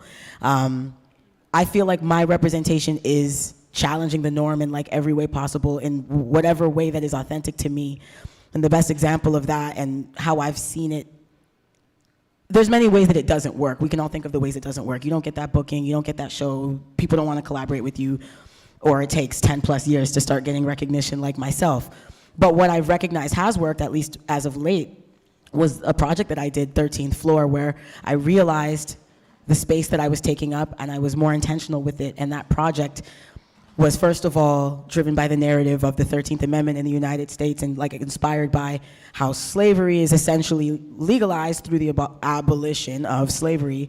We just changed the name, right? And so that was like a song I had called 13, inspired the project called 13th Floor. But on top of that, the parallel narrative was, this is a story as a black woman that I'm telling in Canada that is so often dismissed, much like when we go into a building and we get on the elevator and there's no 13th floor, but we know it's the 13th floor. Like, we know it exists, but we just pretend it doesn't based on preconceived notions of things we don't understand.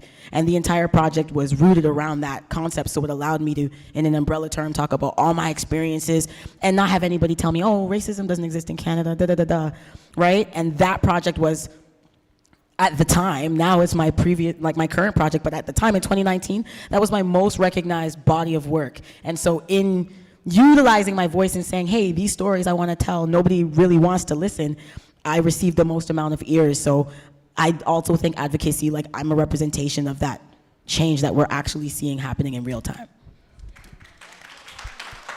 Is your mic? Love that. Yes, thank you. And so I thank you so much for sharing like a specific example about the way that your advocacy has made an impact and has been well received, because it takes a lot of courage to speak out and tell the truth and be the voice for the community. So I'm curious, Charles and Robert, what are your specific examples of the way you've used arts advocacy to confront anti-Black racism through your work? It's in every project that I do. It's, if you know, not to reiterate like the subject matter alone, but the stories that I'm telling, it's, you know, there aren't films that kind of speak to sickle cell anemia, something that affects a lot of people within our community.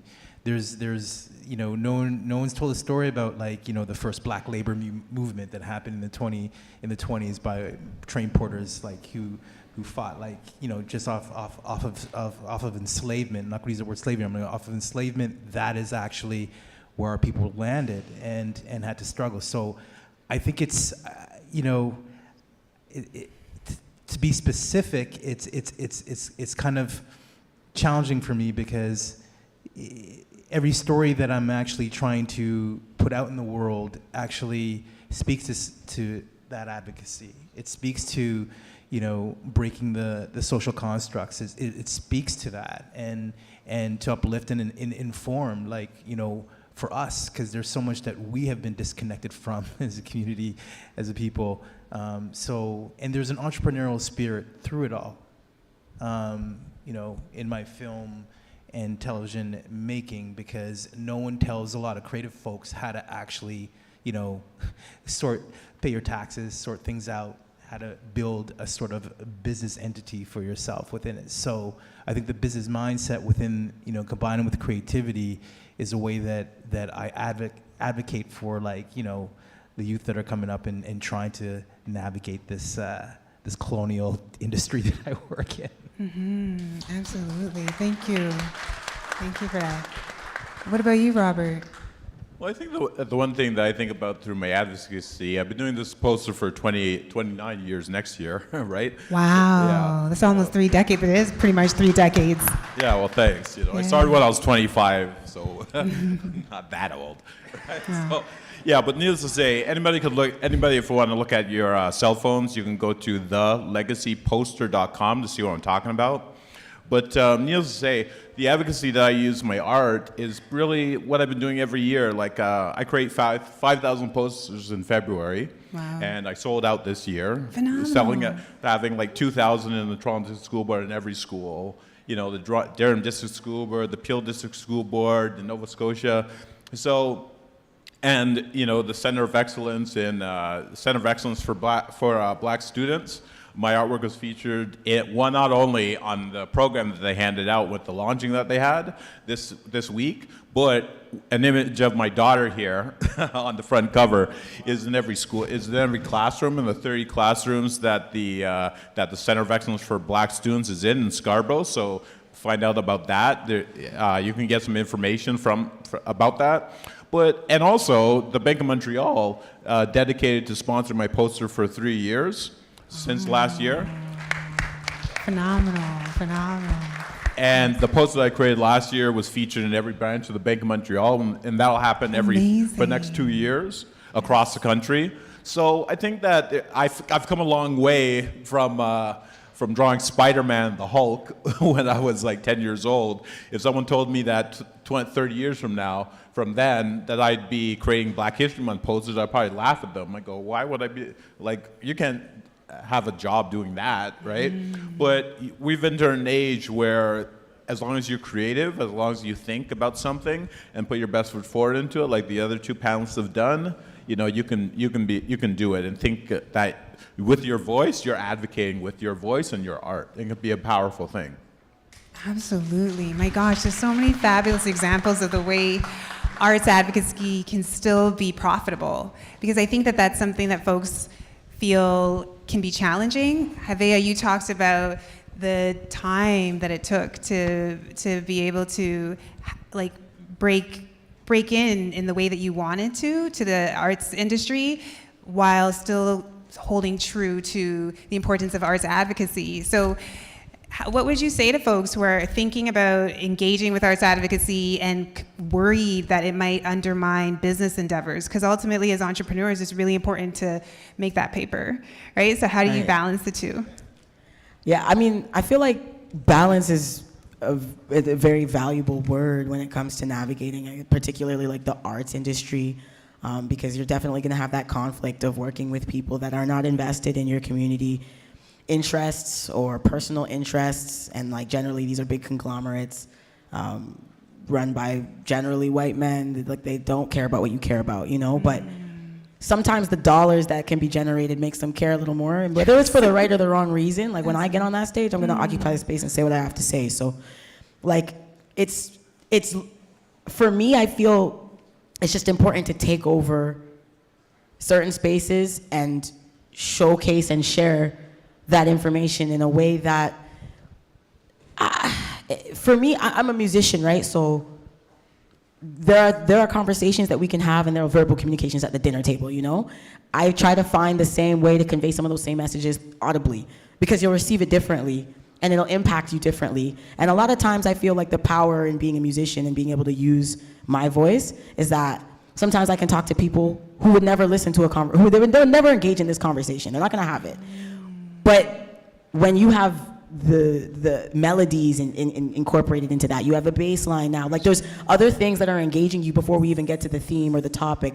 Absolutely. I feel like that's my advantage to not forcing, but kind of forcing these conversations in whatever space it is that I, am booked in. So in this space, I think we're all on the same page, but there's over 50% of spaces that I get into where it's like I'm actually educating, right? So just taking that very seriously and recognizing that the power that I have and what that represents for, you know, particularly younger people who want to do the same thing. They realize, oh, like my representation is a statement, and like I can be that person and feel confident in being that person, even if I'm not ticking the boxes or fitting the peg into the square, you know what I mean? Mm-hmm. Topics that we've talked about earlier today. So it's just, yeah, I think it's a disadvantage in like this conglomerate societal way, but I find it to be advantageous because as well, I'm authentic to myself in that process, and there's nothing better than that. Like, why would you want to be at the top and like not recognize yourself? Ooh, that's really powerful. Absolutely. Identity and being true to yourself in community is really, really key. And so I'm curious too to know, when we're thinking about the way that arts advocacy can also help Black businesses and entrepreneurs, right? In what ways can there be these collaborations with artists as yourselves, and then businesses can also incorporate advocacy through the arts, right, in ways that help them to better collaborate, but also help businesses and entrepreneurs to strengthen their businesses as well? Charles and Robert? Yeah, well, actually, good question. Right? You know, but 29 years ago when I first started doing my poster, straight out of university, I was wondering how to pay off my student loan. So what I decided to do, and I knew that I could draw art pretty good. So what I did is that's how I created the poster, and I originally called it the official Black History Month poster. And I asked Black businesses to sponsor the poster, and if they sponsored the poster, I would give them 50 posters to give out to their customers during Black History Month to show that they appreciate it, right? So for those of you who haven't seen this before, let's show that. So that's So this is how one of them looks, and I have 31 of them. So imagine going into a school and seeing 31 images of Black people and 4 and 5 of them on each wall. And we just really have to claim our power for ourselves. The last question you were asking, and how can you not compromise yourself and have a Black voice? You know, the bottom line is sometimes when you have a Black voice, that's what people want to hear, because they expect that from you, because guess what? You're Black. Right? What other voice are they going to hear? All right? You know, and when you look at historically the Black people who have succeeded in the arts, and even in Canadian society, whether it be Hamlin Grange or Arnold August, the owner of Sharon newspaper, they got successful because they were helping Black people, all of them. You know, so needless to say, that they've laid the blueprint for us to follow. And with regarding to myself, you know, for at least 25 years, I still maintain Black businesses sponsoring my poster and giving it to their customers during Black History Month, and that remains the same until this very day. And just thinking about 5,000 of them going out every year is just to improve the self-esteem of Black youth, Black children, as well as showcase Black business. So we just have to plan, execute that plan, and also keep that plan that we're executing long-term, not thinking about short-term gain or short-term fame, but thinking about a long-term plan, because there's still about 200 different people in the room, about 250 people in the room right now. If you even gave each of us $5, that would be $1,000 in one day. Wouldn't you mind making $1,000 in one day? Right? So we don't have to look for white approval when we have the power within us to empower ourselves, and I think that should be the strategy going forward. Thanks. Beautiful. Beautiful. Thank you so much. It reminded me of this importance of the ecosystem of working together and supporting one another, because when we think about the amount of time, I've heard Farley talk about the amount of time, the statistic that the money circulates within the Black community as opposed to other communities, and it's just like less than a day within the Black community, but many days in communities outside of our own, up to 6 days maybe, I think. That might be the statistic. I'm not sure about the exact, sorry? Okay, Farley, how many hours? 6 hours in the Black community versus how many days elsewhere? 28 in South Asian. 28 days. Jewish, and about 27, 28 Chinese. Asian. Days or hours? Days. Wow, that's like a month of money circulating within the community. So those are we can look at that and aspire for it, and that's what this ecosystem is going to help us do, to circulate our resources within our community for longer amounts of time.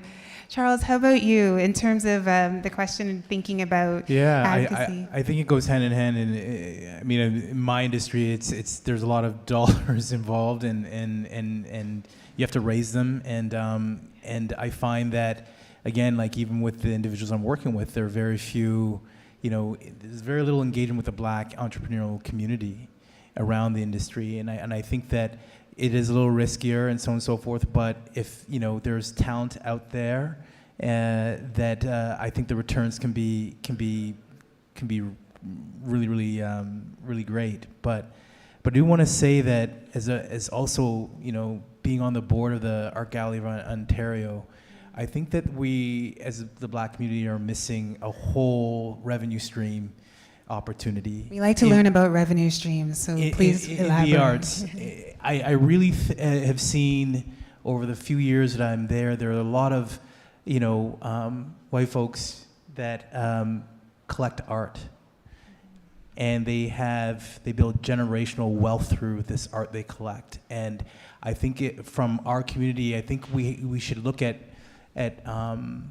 holding ourselves a little more accountable for the archive that we're holding, that we claim, that we own, because the galleries own them. They are earning money and hand over fist for generations over stolen art.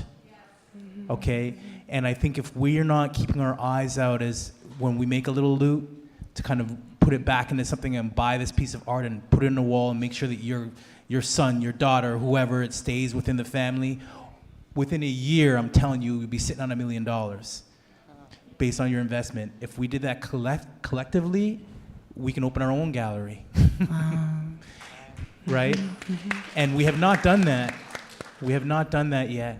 And from the music industry to visual arts to film and cinema, there's no archive that holds. There's no one so it's up for the grabs, and people will take it and they'll own it and we'll never get it back.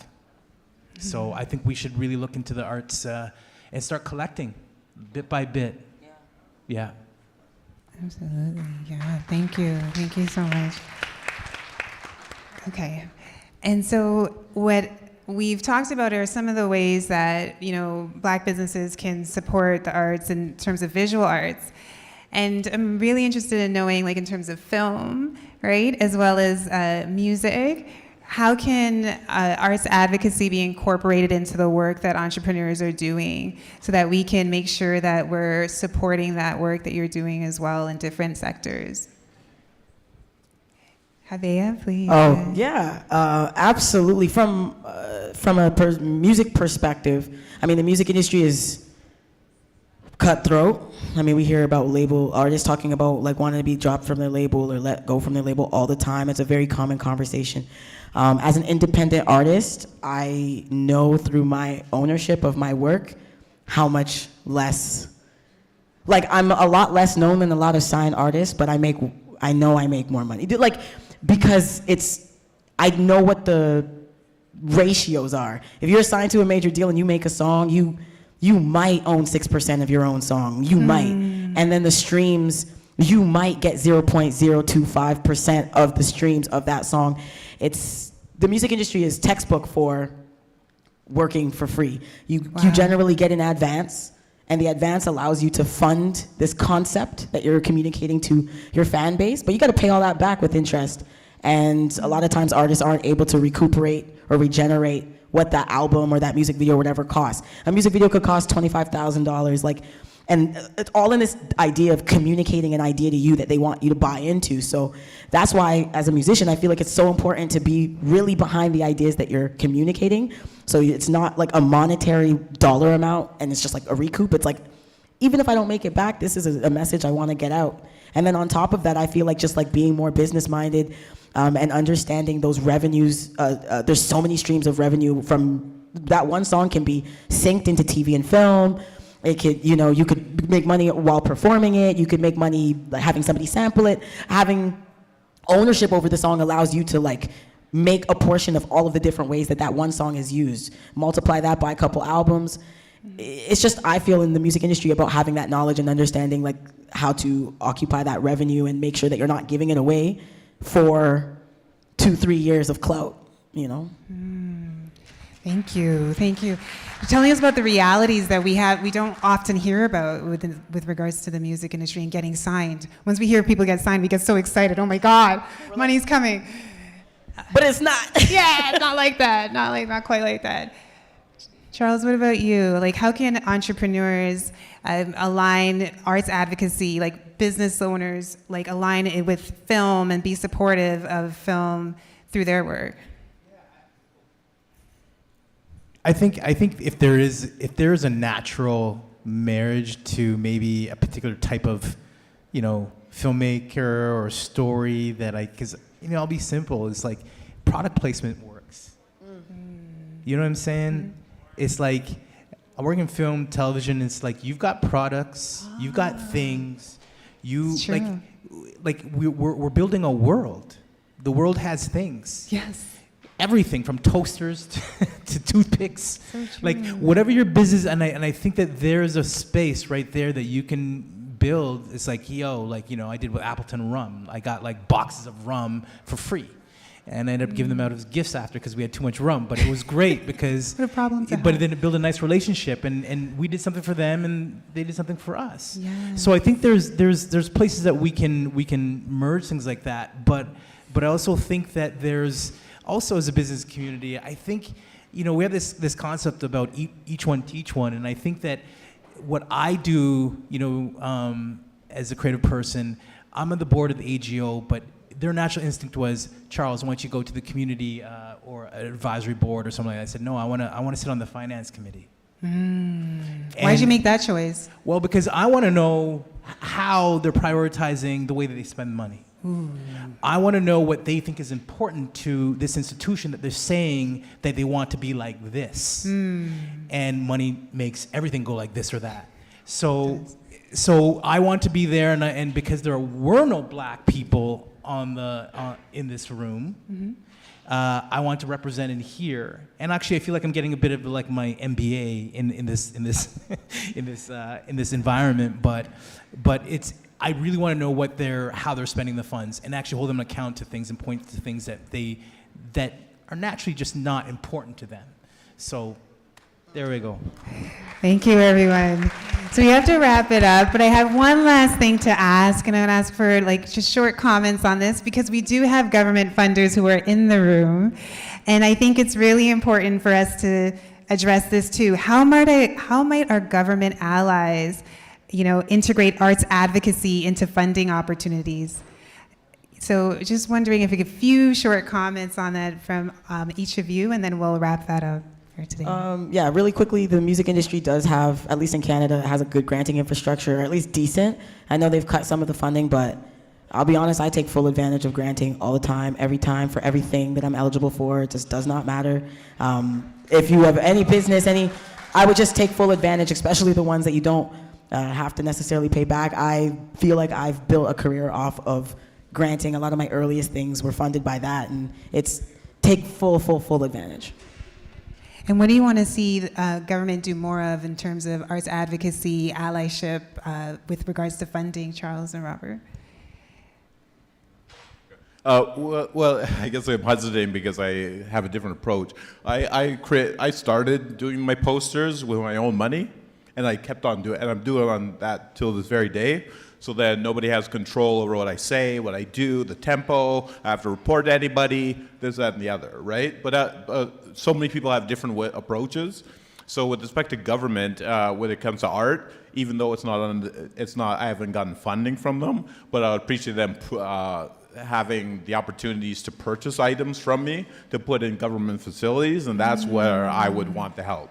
Well, for me, I think my anti-racism strategy is black empowerment, period, right? Because when anything's anti, something has to be going one way already, right? So with respect to myself, I look upon my posters and everything else as black empowerment, so I'm not waiting on people to give me permission or to give me money. I'm already doing it, and I'm working on an app that I have like about 500 questions for right now. That's going to be released next year, and I want you all to support me because there's 250 people in here. If you support me with 100 people that you're in connection to, we're off to the races in 1 month, right? Absolutely, I love that. Thank you so much for telling us how we can be in support of you, for sure. And Charles? Yeah, real quickly, I think, just like the music industry, when you're starting out, like I went through, from Ontario Arts Council to Canada Council to, I had to go through that. And then as I've gone into the CMFs and, Ontario Creates and Telefilm Canadas and all these sort of entities, I'm going to speak specifically on a higher end around Telefilm Canada is that, for me, I believe that as you grow, that you should need less of the government financing so that the next folks can actually access it.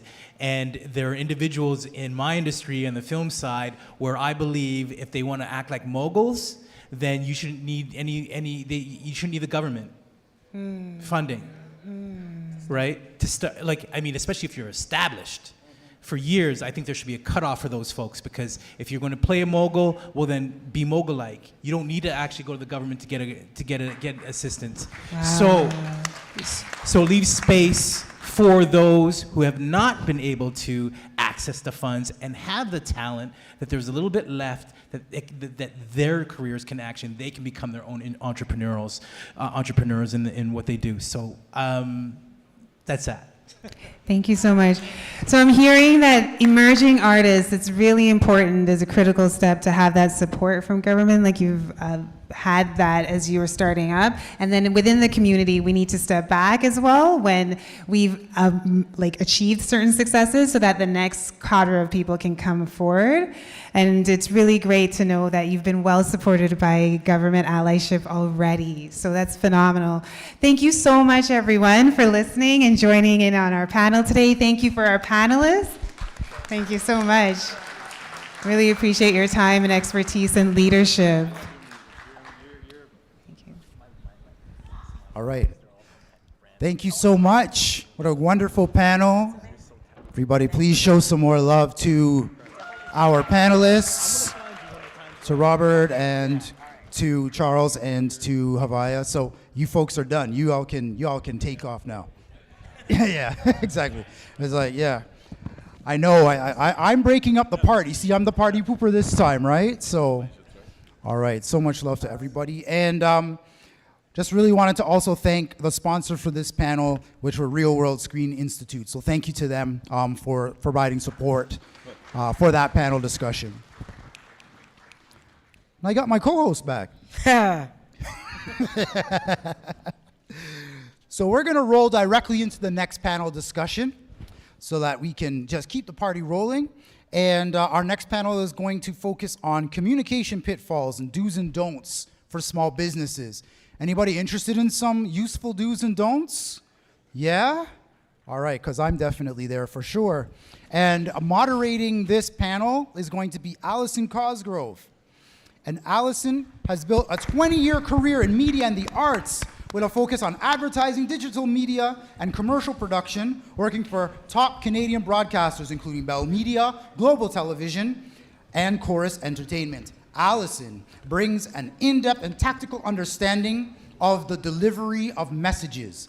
And I can tell you, as a poet, as a hip-hop MC, delivery of message is where it's at. Right?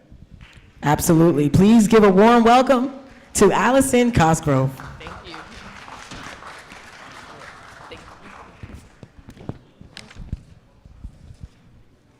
Good afternoon, everyone. Today we're going to dive into the communication aspect of business, PR, marketing. What does it all mean? What's the difference? What are the do's and don'ts? I'm joined today by two very seasoned professionals.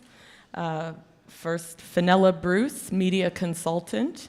Fenella is a veteran television producer-writer at the helm of FKB Media Solutions, a media consulting company, and FKB Media Productions, Inc., a television, live stream, and film company. She has produced Canada's morning shows, Your Morning and Canada AM, and worked as a senior writer-producer at CTV News Channel, CTV National, CP24, City TV, and BET. Fenella taught media theory at Centennial College and is a member of Women in Film and Television Toronto Foundation Board. Welcome, Fenella Bruce, to the stage.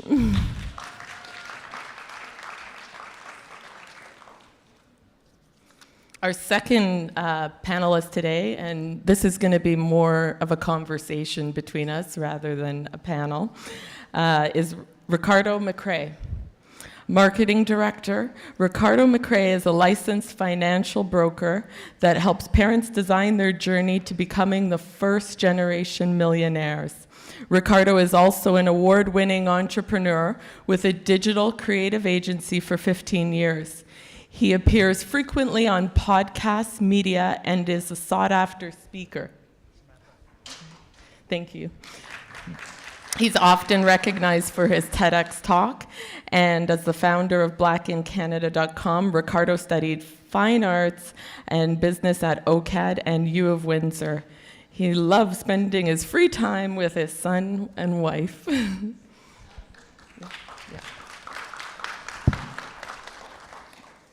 And our third panelist for today is Samantha Kemp-Jackson, media commentator, writer, and podcaster. A regular Canadian media personality, Sam has appeared on various outlets including CBC Radio, CBC News, The Globe and Mail, CTV, and more. She also teaches public relations and corporate communications at Seneca College, as well as the University of Toronto School of Continuing Studies, where she teaches multimedia storytelling. On hiatus since COVID, Sam will return to her weekly segment on CTV News Channel. Welcome, Samantha Kemp-Jackson.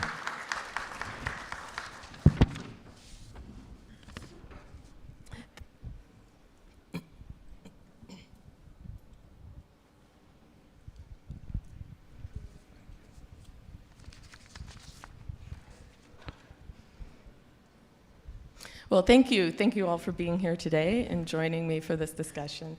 To start things off, I know all of you come from various different aspects of communications and PR and marketing, and the terms are so broadly used that I think often people don't realize the depth that those departments go to get messages and reach an audience. So for today's purpose, we're just talking about audience as clients. So to start it off, what is the difference between communications, PRs, marketing? Want me to start? Yes. Okay, can you hear me? Well, there's what we would call earned media versus paid media. So paid media is what we would consider conventional media, advertising, B-roll, web advertising, whereas communications and public relations is what we would call it is third-party credibility that we get from another source. So many people would say, if they were in the marketing or the communications realm, that earned media and being able to be supported by credible third parties is a lot more bang for your buck in terms of the money that you spend, the budget that you output, and the ROI. Thank you for that breakdown. Now, Ricardo, I'm going to jump over to you because I know you have a big financial background, and money is going to come into this conversation a lot because we want to know, how do you budget for this? What should we be carving out of our business, and what can we expect in terms of an ROI on what we spend? How do we know we're succeeding? How do we know we're succeeding? You're making more money. It's a good indicator. It comes down to the stage you are in your business and the amount of money that you have. So if you start up, you're bootstrapping, you've got no money, I said, fantastic, we have a zero budget. We've got to go aggressive with relationships and being online, and you're going to have to do some work. It's not just going to come and fall on your lap. You're not going to end up on TV for the most part just because you're good. Being good isn't enough. You have to sort of like be out there, be engaged, respond to people, and push the thing that you're doing. Partnerships with other people is also a great way of leveraging and leapfrogging in, especially when the budget is super low. If you have a little bit more money, you put aside 5%, 10%, whatever the case is, and then you leverage that in a way that you can get a good return on that money, whether it's exposure or you can see new sales or dollars in the thing. But it's always individual. So you decide before you go into it what you're looking for before you come out. And I think that's an integral part that we should really talk about is determining what it is that you want. So, Fenella, when you're working with your clients, how do you break that down? How do you get to the want, the desire, and how do you give them what they need? Yeah. So I always ask after someone calls me and tells me everything they want, like, what is your media goal? You have to know what it is that you're trying to accomplish. I generally don't take people who say, I just want to be on TV, because that's not a media goal, right? So if you want to reach a certain demographic, you want to reach a certain market, a certain audience, I see that people would probably be more interested in my product who watch morning television, or I'm trying to get a certain demographic that I think will attend my event, right? So we figure out who it is, who's your target audience, first of all, and then we can sit down and sort of create a plan from there. One of the things that I also always stress before I even start with someone is that you make sure that you have your assets in order. Your website's in order, your social media is in order, you have a good origin story, right? You have a good bio, headshot, photos, video. If you don't have those things, don't start doing anything, because you're going to be asked, and when you're scrambling, you look very unprofessional. So that's sort of like where I start with people when they come and say, I want a media plan. Okay. And when you talk about TV, you talk about social, like having your website, having your social media together. You talked about people wanting to be on TV. What is the right step, to get people out there and get the awareness and get the audience? Understanding the audience and connecting that to where they are, how do you take those steps to discover that?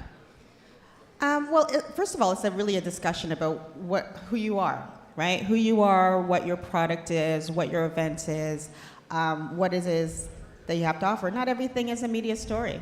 I'm sorry to say that, but not everything is going to be of interest. And I unfortunately have had to tell people that, right?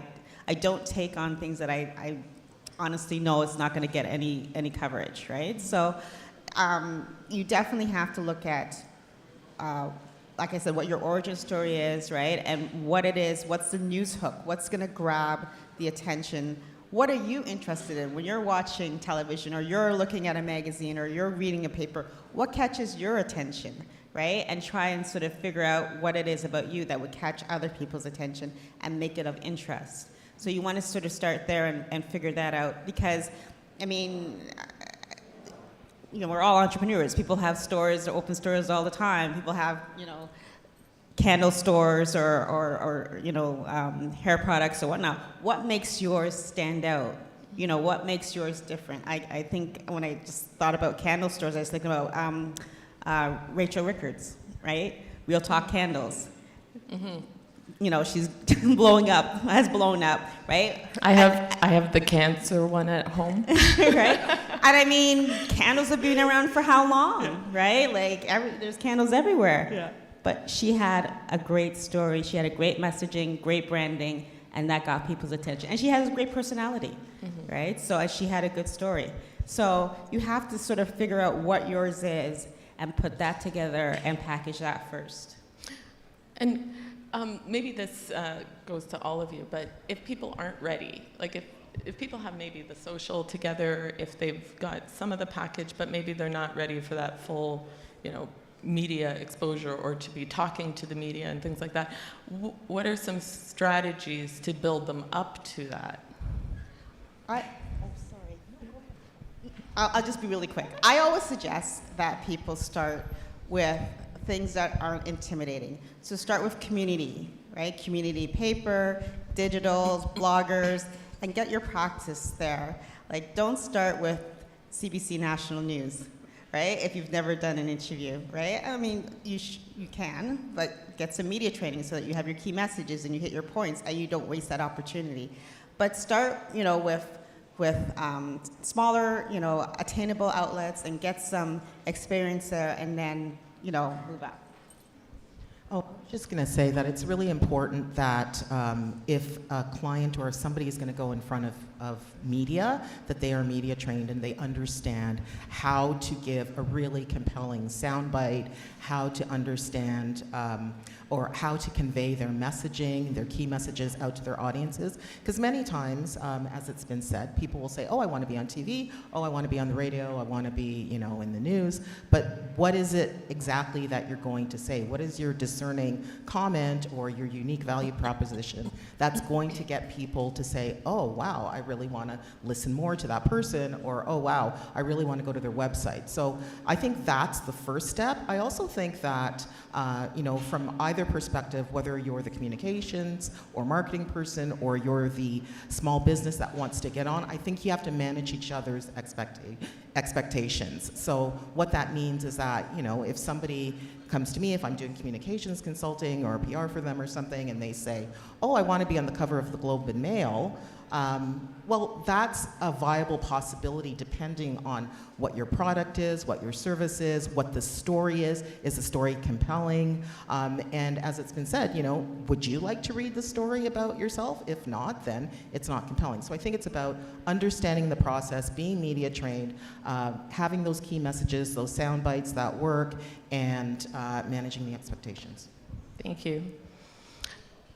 Go ahead, Ricardo. The media, I believe, should fit the stage that you're at. To echo the sentiments the other lady shared, it's very hard to go from zero to national news unless you're doing something you shouldn't be doing, or you're incredibly amazing, and everybody will know. So it's those stages. If you're starting out, you're new, hit the local TV station, hit the local newspaper. There are hundreds of newspapers just in the GTA. You want to get to them and have them do a story.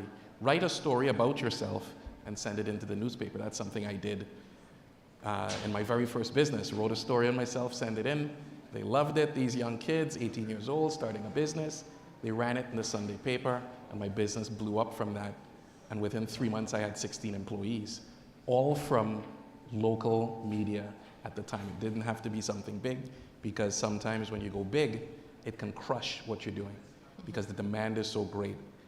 Imagine you scale from selling 10, 20, 50, 100 cupcakes to 45,000. Like, how are you going to do that? Like, we don't have the facilities to make that much. So growing in stages and growing from one to the next is always important. I'd like to talk about social and the digital space as well, and how those two work together. So, Ricardo, can you talk a little bit about SEO and SEM and what that even means and where you should be spending your time in the digital world? If you don't know what those things mean, you should go straight to Fiverr and pay somebody to do them. Do not try to figure it out. It's a whole world unto itself. Search engine optimization, SEO, basically the keywords, the photos, the way you build your website, how it gets found on Google, all these different things play a factor in ranking on the internet. Search engine management of sort of which search engine am I showing up in. It's a rabbit hole. Just pay someone $5 who has some results on Fiverr and have them do it for you, and spend your time doing what you're doing. That is my best recommendation for anyone going into that. Often people don't want to, spend the money because they don't see a return right away. How long does it typically take to build a good PR strategy or a marketing strategy where you see the results? Depending on the result that you want. So it's, do you want to be known? Do you want to be recognized? When people are starting out, what I would normally tell them is, we have to get something other than, the cash register ringing as a marker, or am I famous yet, or did I make it to the newspaper, or am I on Oprah? Because you might use a different metric. Like, did a complete stranger say, hey, I recognized you from TV? That's a return on your investment of like you're being recognized, your brand is out there, your product or service or music or whatever it is you're doing is reaching people. So you have to start listening to different things to determine if it's working rather than, did you buy my whatever it is that you're selling? And those can be just as powerful in the long run in your business. I was going to actually come back to the social media question very quickly, because I went into social media kicking and screaming, and because I just didn't want to do it. And I do agree with Ricardo in that for me, it's just money well spent. It's better to have someone else do it who probably enjoys it more than me and can do it a lot faster than me and understands all the different algorithms and how to engage and all those sort of things than me spending my time doing that, right? So I think that it's unfortunately or fortunately social media, there's pros and cons to it, and it's inexpensive. It's a great way to market yourself and to brand yourself and for people to find you easily. And so I highly recommend people to figure out which platform. You don't have to do 6 different platforms. Figure out where your audience is, pick that platform, and work that platform. And you will see results. I have personally, I'm on Instagram at FKB Media, and I'm on LinkedIn, and I definitely have gotten a lot of clients based on that, based on the things that I post, and being strategic about the things that I'm posting. One last plug, I have a social media marketing workshop on Tuesday. It's a live stream. Go to my website, fkbmedia.com. It's my social media manager, Danae Redder, and myself, and we'll give you some easy tips on how to make social media work for your business. So check that out Tuesday at 7 p.m. Wonderful, thank you. Could I add one more pro tip that I personally used for years, and it really set us apart in terms of engaging with media?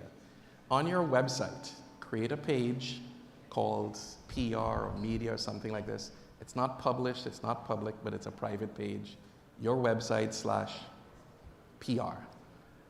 And on that page, you're going to put a high-resolution headshot, several of them, not just one, full body, have 3 to 5 good shots that you'd be happy to see published somewhere.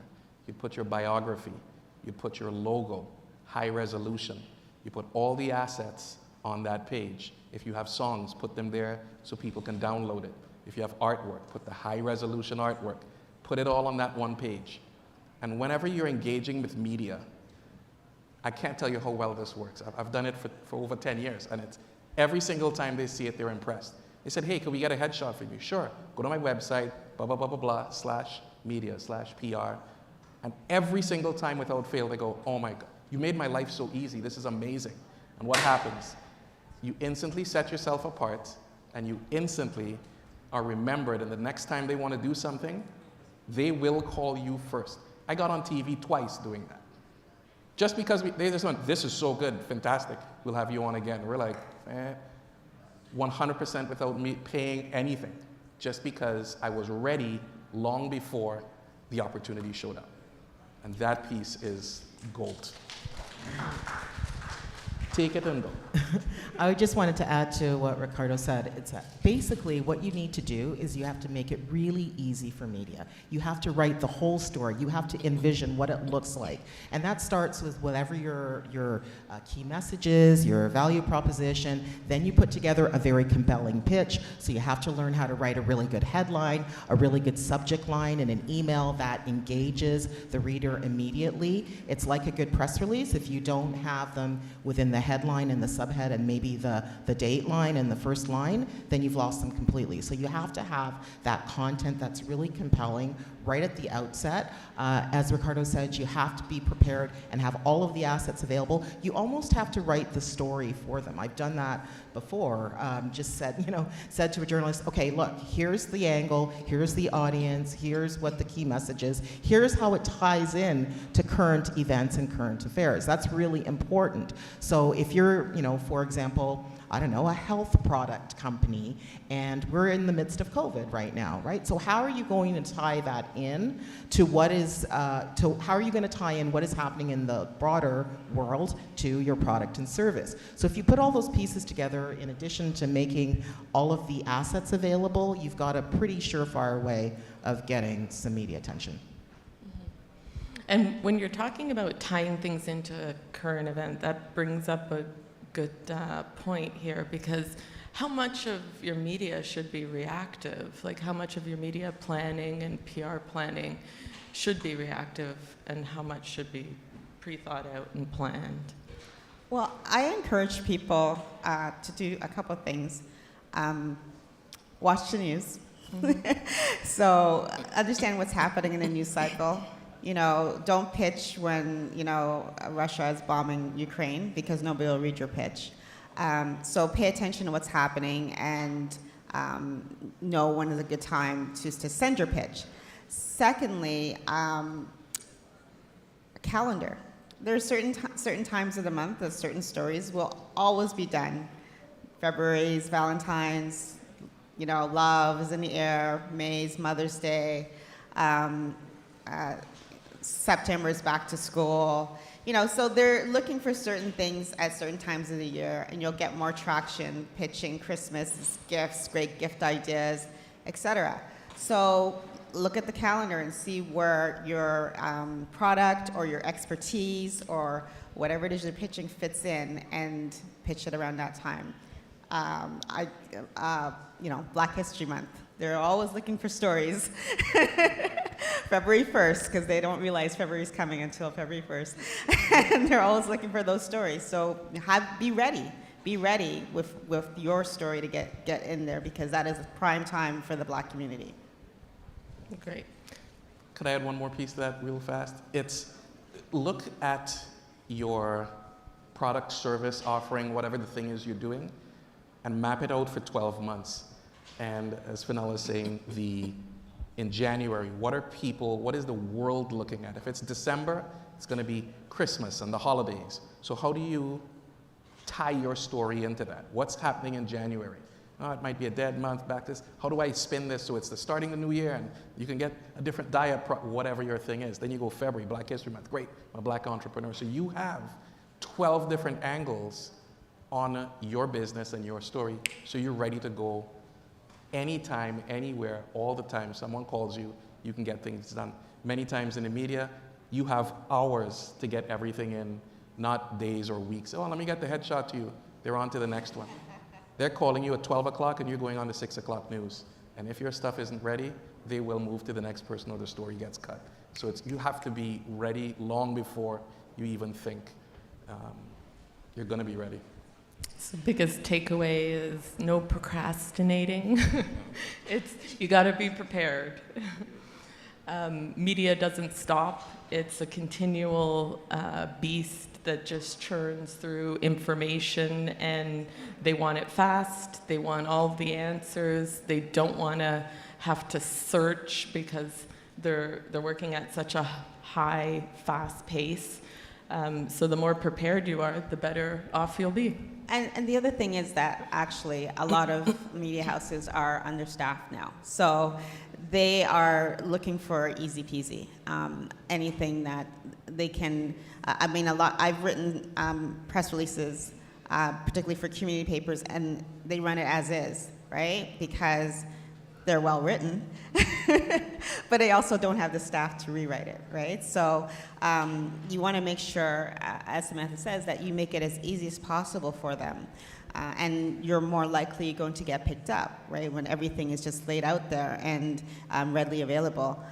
One other trick that I tell people as well, particularly for television, because that's my background, and I tell people this, make sure you create your own B-roll, right? So when someone is being interviewed and say they're talking to me, I'll just use me as an example about my company, and I'm talking about FKB Media Solutions, and these are some of the some of the services that we offer. Think about when you're watching a news story, it doesn't stay just on the person who's talking, they'll roll some video underneath, which is called B-roll. So what I would do is then I would shoot some video of my office, of my staff working, making sure that there's some branding on the wall or nicely on the desk, on the back of the laptop, so that anytime you're looking, you're seeing my logo, you're seeing my colors, and I'm secretly getting my stuff in there, right? A form of free advertising. And so you have that ready, because I've had clients who are on talking about their organizations, for example, and they don't have any video of their organization or the things that they're doing. Say they're working with young people, and they don't have that. And so then you're relying on the media house to pull some file viz that may not even match what you're talking about, but this is what they're going to try and use, or just use, if they're talking about children, just use feet. I let them, I hate this, but the children's feet running in a playground, right? Or something like that. And you're not seeing the rest of their bodies because they can't show them. So you want to make sure that you're providing the B-roll, you're controlling the message and the visual that's out there about your brand or your product. Speaking of visuals and branding, everybody just one last time, say the name of your company, because this is for Black businesses. Fantastic. You can reach me on all social platforms at Ricardo McCrae. Just Google it, and I come up. Mm-hmm. FKB Media? Yes, so FKB Media Solutions, or FKB Media for short. FKB, that's my initials, that's where that comes from. And that's my media consulting company. So I'm on Instagram at FKB Media. I'm on Twitter at FKB Media. That's one of my, I'm just there because I'm there. It's not one of my favorite platforms. And then I'm on LinkedIn under Fenella Bruce. And I, as mentioned, I have now a production company, which is FKB Productions Inc., so you'll be seeing a lot more about that in the near future. Oh, and I'm generally under my name on social media, Samantha Kemp Jackson. On Twitter, I'm at SamKJ27. On Instagram, the same, at SamKJ27. My company technically is Triple M Communications, but I mostly post under my name. And I'm on LinkedIn with just my regular name and all the other platforms. So Google and you can find me. Sorry, can I add one more thing? Sorry, because I just do so much. Okay, I'm starting a YouTube channel next week, so you'll find me on YouTube, and I am doing Media Releases 101. So check that out next week, Wednesday. And if you go on my website, fkbmedia.com, I have a newsletter, and that comes out once a week, and it also has worksheets, information about media. And on my website, there is a drop-down called Media Releases, where I post all of my media releases that I've sent out that have gotten coverage, so you can see them, how they're written, and you can use them as examples or templates for your media releases. Thank you. So there you have it, the experts in PR, communications. And if you're in need of any support, do reach out to them. A professional can make all the difference in the world. Thank you so much. Thank you. Thank you for having us.